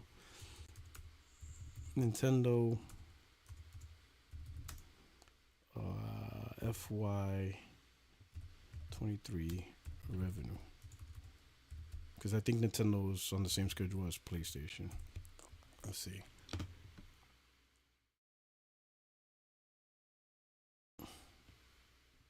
Oh man, they got it in yen. Can you convert it into dollars?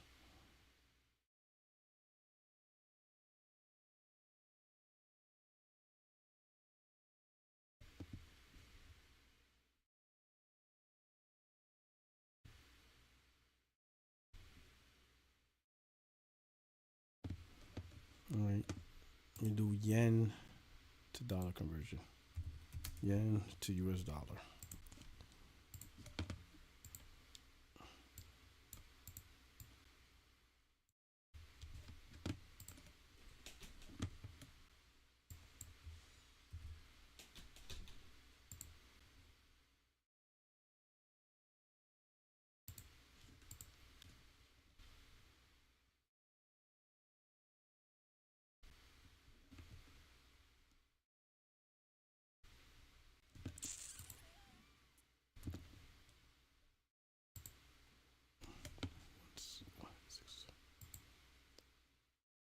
That don't sound right. Oh, million.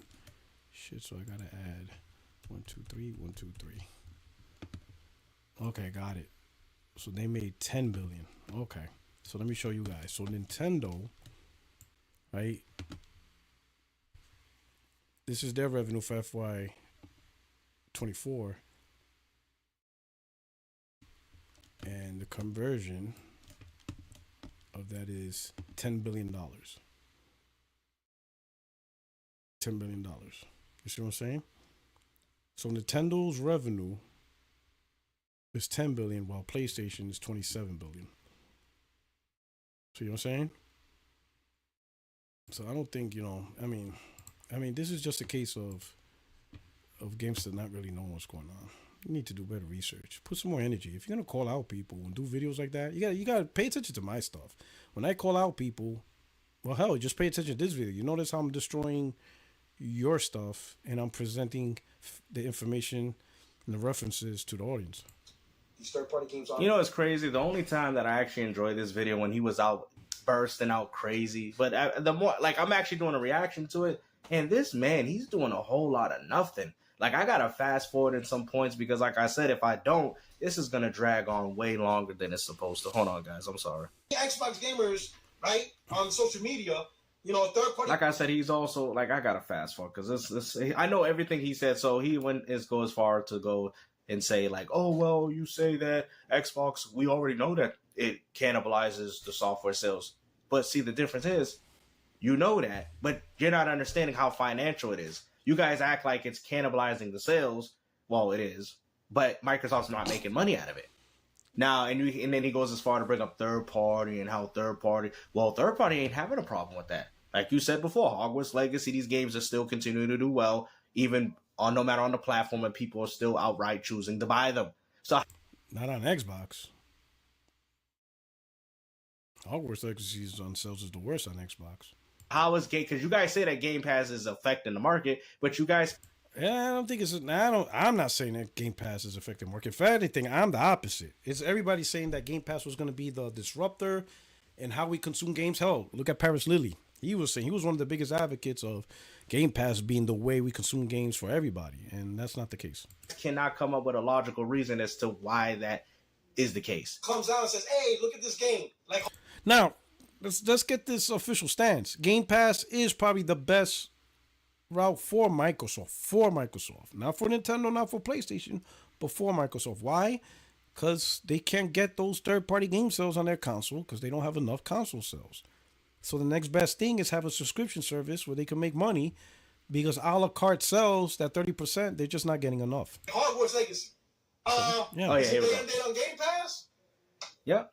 But then you guys say that Game Pass cannibalized the sales, but clearly it didn't cannibalize that game. Well, it's not even on Game Pass. Hogwarts Legacy's on Game Pass? It's not on Game Pass. So, but the main thing was, and we seen that energy. I don't even know why he's arguing with me. Like, you need to talk to your own community. They were quick as game after game after game was coming out. Oh, is it on Game Pass? Or I'll wait for Game Pass. And that was that energy they were putting on. I'm asking, Hogwarts Legacy.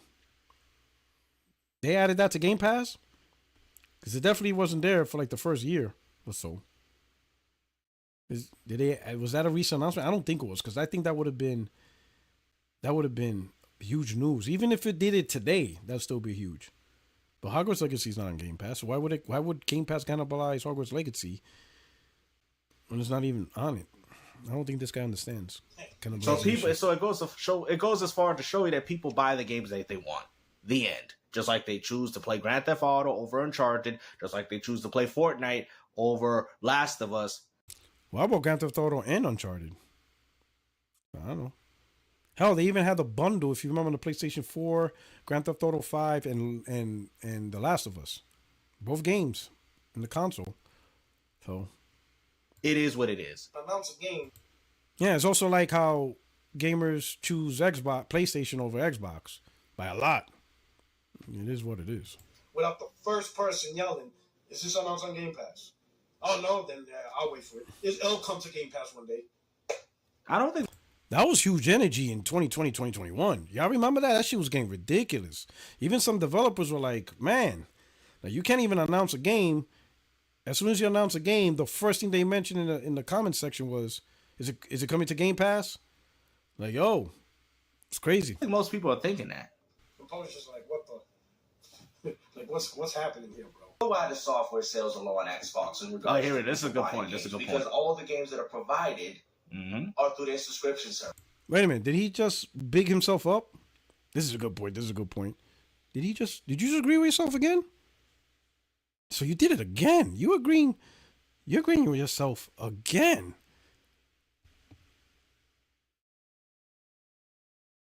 Yo, this is crazy.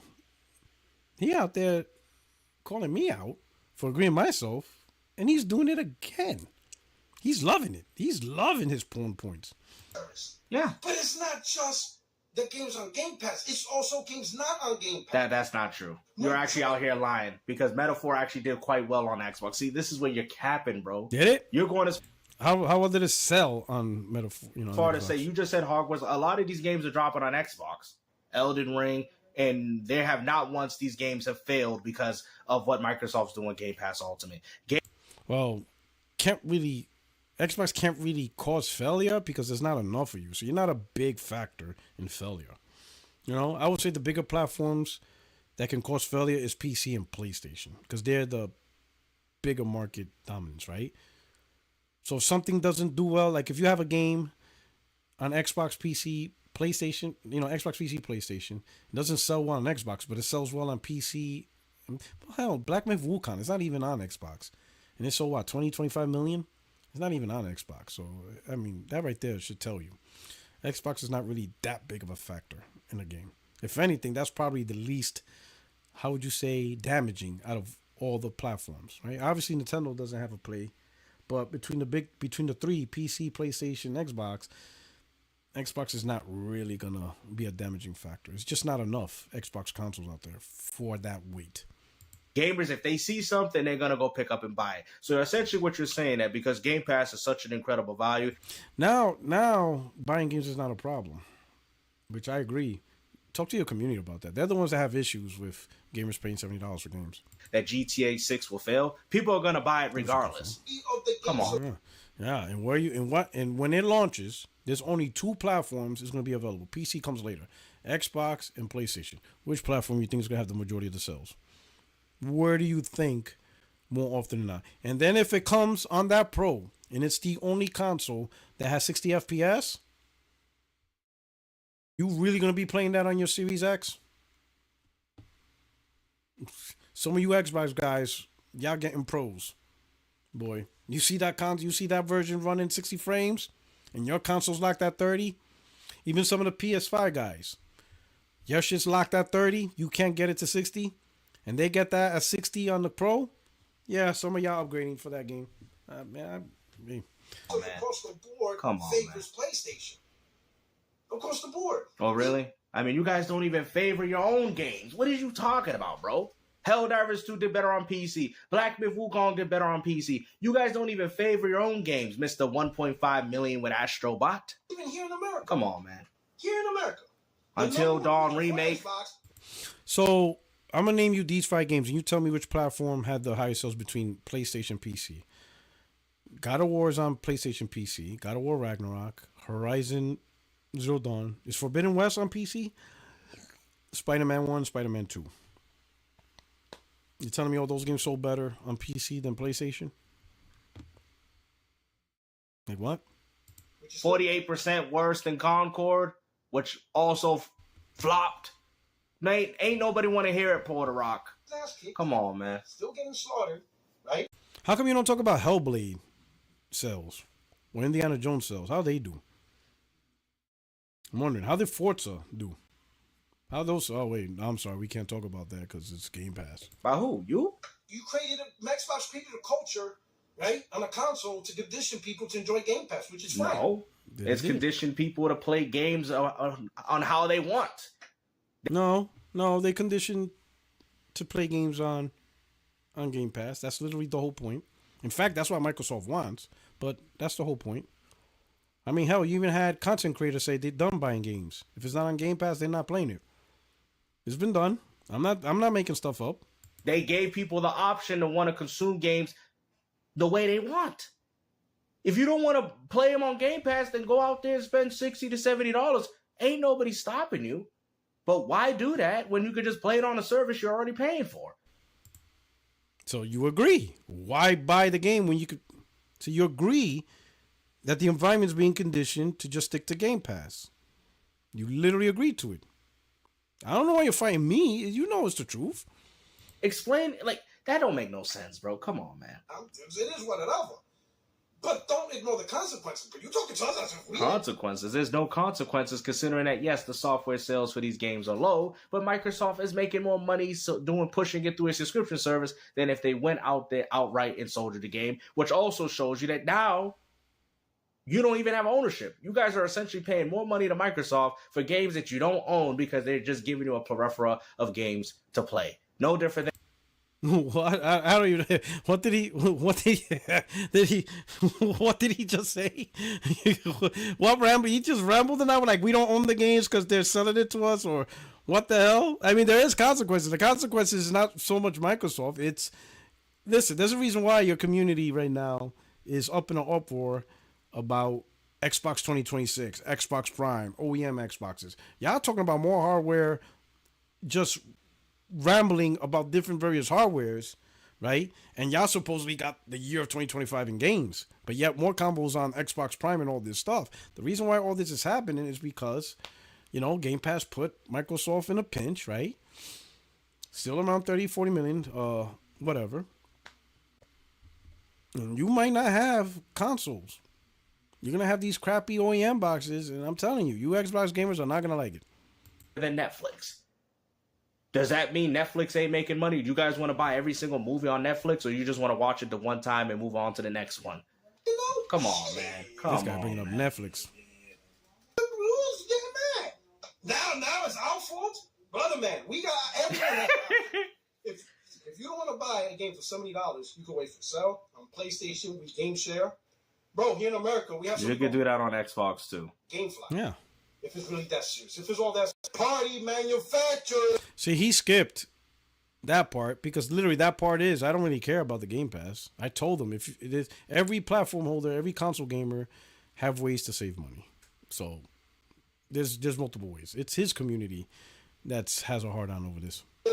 Not gonna make money off of software. Just like AMD ain't making any money off PlayStation selling. Yes, they give them the money for the components, but they're still not making money after that fact. But AMD's not selling PS5s. AMD's not selling an OEM PS5 and say, hey, buy a PlayStation OEM console for my website. AMD directly is not selling you anything. AMD's selling Sony stuff. Sony is selling you the console. Not the same as Acer. When Acer sells you this OEM Xbox, you're paying a higher premium price because they need to make a profit off that. So this is how it's crazy, bro. That's the point that I made. And he does go as far to agree with it afterwards. So like I said, there's still a lot of fluff. No, not agree, no at all. Don't lie. Game sales at third parties, the money transactions. So yeah, these are all things that are also being benefited on Microsoft's very own system too. But not Acer. Acer doesn't benefit from that. So if Acer can't make money off software, how are they going to make money in hardware? By charging you a higher price. Get that wheel spinning. You got to ask yourself, how is Acer going to make money when you buy an Acer Xbox? They're going to charge you a higher price. They're not undercutting it. They're not interested in giving you a deal so that way more Acer consoles are sold on the market. They want money off of that one specific device with you. They build it for $600, they're selling it for $800. They build it for $700, they're selling it for $900. They build it for $800, you paying $1,000, $1,100, $1,200. Marking up is going up. But you don't get it, so it's all right. You just get screwed over. That's on you. You want to make a console that accommodates them. That's why they hired Mark Cerny. You can This is about the Power PC, yep. Just look up Road to PS4 with Mark Cerny. And that doesn't mean anything because, like I said, you never brought up the fact that I said that the GameCube used AMD even before Sony decided to do it. We know why Sony went with the AMD. Now he's going as far to say that, well, Microsoft, they did it, but AMD was obviously the best option with the x86. Well, yeah, we get all that, right? Well, x86 is Intel, also NVIDIA. The main reason why both, really all the console gamers went with AMD, because they offered them a cheaper option. Intel was more expensive and NVIDIA was more expensive. In fact, if I remember correctly,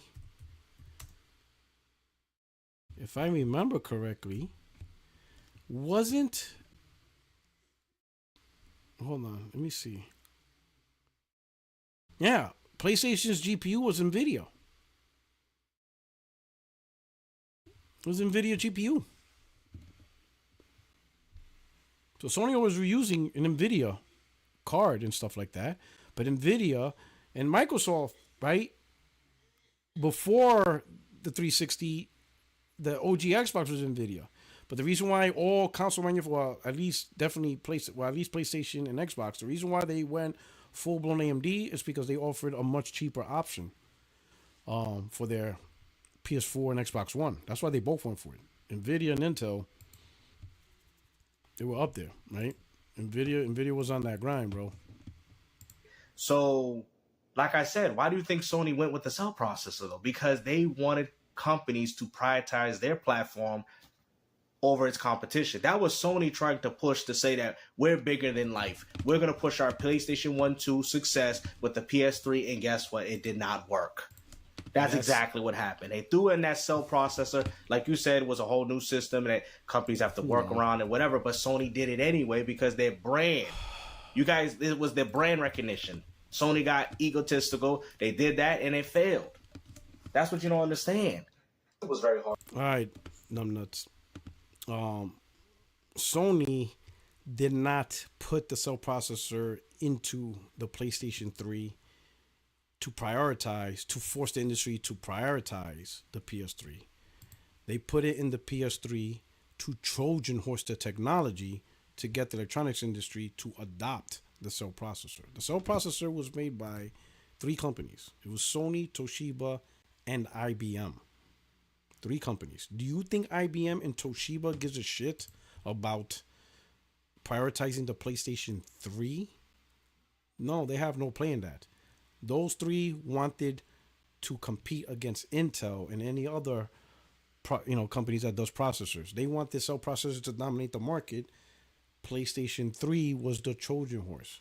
Use it as one of the examples, like, hey, look what incredible things we're doing, right? That's why one of the things, if you remember, on the PlayStation 3, folding at home, while people can use their console and everybody's connected and it will calculate stuff, for, whatever diseases and stuff. Y'all remember that, folding at home? That you will volunteer CPU processing power to do these calculations and stuff like that, right? So all of that was so that way Sony, Toshiba, and IBM can prop up their processor as computers and military applications and microwaves and all that stuff. They were trying to compete in the processor industry, but it universally flopped. Actually, if anything, the PlayStation screwed it up, because once people saw how hard it was to develop video games, like if it's this hard to develop a video game, imagine TVs and military applications and onboard computers and planes and all that. They're like, oh, hell no, we're not using this in the mass market of processing power when it's just so hard. And then it doesn't work well with Windows. And Windows was the most dominant operating system. It still is, right? You have a laptop with a cell processor. That was miserable. That's the reason why. It wasn't for Sony to prioritize a PlayStation, because that would have happened naturally anyway. If anything, the cell processor screwed that up. It forced the industry, right? Because PS3 360 gen was the new gen where more and more multiplayer was still a thing. Like Assassin's Creed, for example, that was announced and exclusive to PS3. They had to go multiplayer. Grand Theft Auto 4 was supposed to be an exclusive, but PS3's failure in sales, they had to make it multiplayer. And they went to Sony, and I think it was Jack Ryan, I think it was. I forgot his name, right? They renegotiated a deal to say, all right, fine, we'll let Grand Theft Auto be day one multiplat, but you owe us a new IP, and that was supposed to be the agent, if y'all remember that. I don't know what happened to that game. Clearly, you're not getting it. We're not getting the agent, so that's already done. All right, but they probably traded in for marketing rights of every app, whatever. But you remember the agent, right? It kind of sucks, right? We never got an opportunity to see that. Cell processor was before its time. I don't know. I can't say Glassdoor Gamer, shout out to you.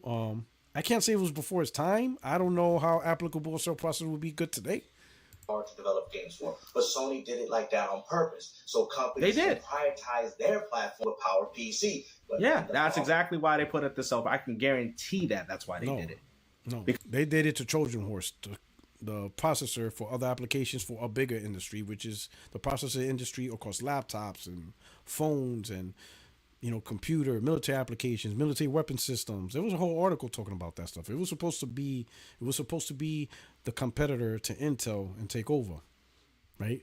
PlayStation was supposed to be the Trojan horse, and Blu-ray was another one. But those two things was just the weight of those two things, and trying to use PlayStation as a Trojan horse, this didn't work out. And it was a huge mistake. Because they wanted third party to prioritize their platform, which end up backfiring in Sony's faces. PlayStation got prioritized for third party just by right of sales. So you don't really need to lock out hardware to get prioritization. Sales will do that pretty much. Especially when you're outselling the competition by a lot, they're going to prioritize your hardware because you're the main seller. It's always been that way. Of GPUs.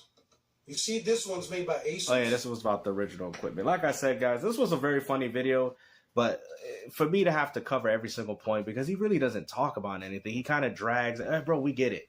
Okay, I understand what OEM is, bro. I get it. No, you don't. Yo, you saw how he dragged it with the OEM? I get it. If you get it, then this video is pointless because your conversations you had this whole video shows you still don't understand OEM. I know exactly what you're saying, but I'm essentially telling you that doesn't matter. Yeah, absolutely. At the end of the day, they all provide the same purpose. Go ahead. You know what? That's your problem, not mine. This one. So essentially, what's really going on? I'm gonna end this video right now and essentially tell you that console gamers are afraid that consoles will be higher priced than ever before if Microsoft goes in with this whole idea. But Sony, Xbox, your consoles will be higher priced by a lot. Why do Xbox gamers do that? Like something that's gonna directly impact them, they include everybody else in the conversation. Like everybody's all in. If it's happening to Xbox, it's all across. No, Sony's not doing OEM manufacturing.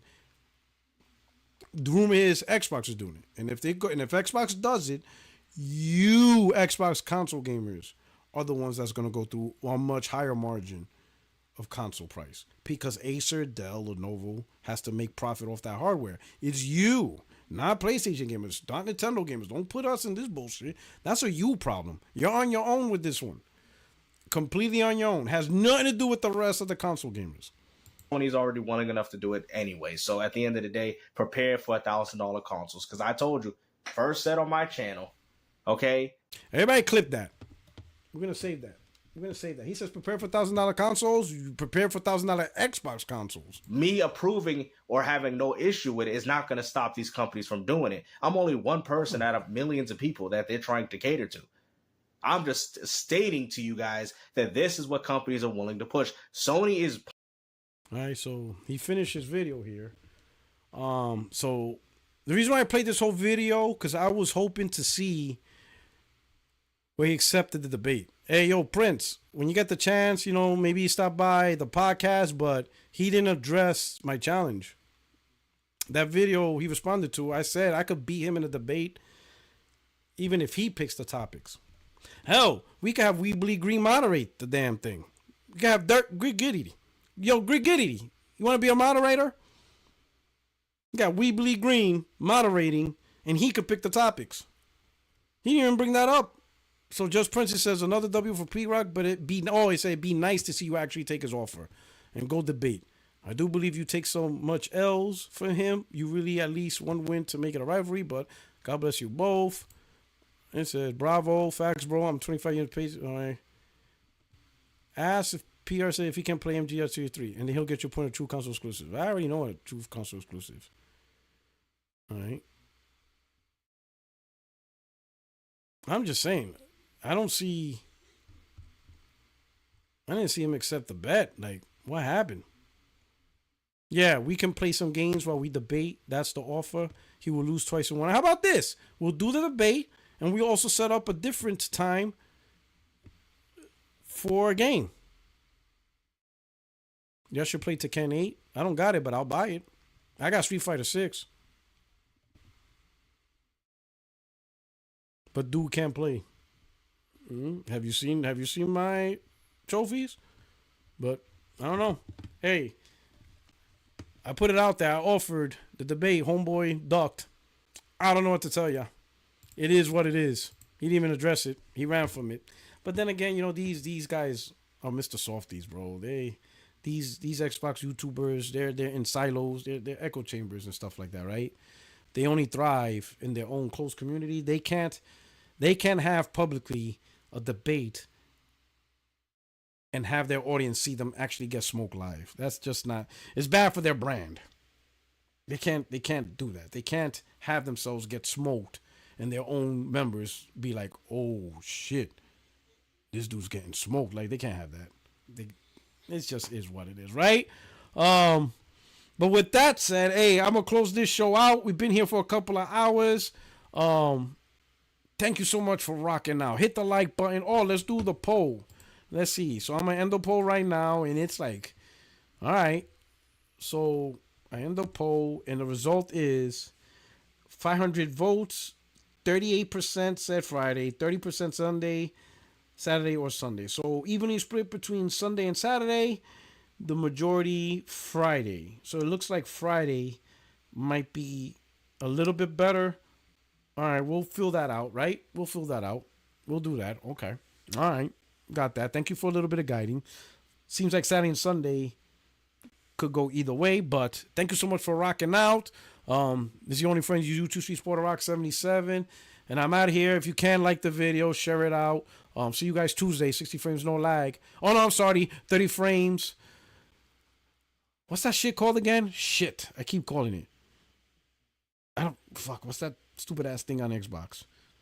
Quick resume, there you go. 30 frames, quick resume podcast. Yeah, Xbox fanboy here. Hell yeah, we bleed green. You know what I'm saying? Hell yeah, courtesy of We Bleed Green Productions, a sub-affiliate. You know, 30 FPS quick resume podcast.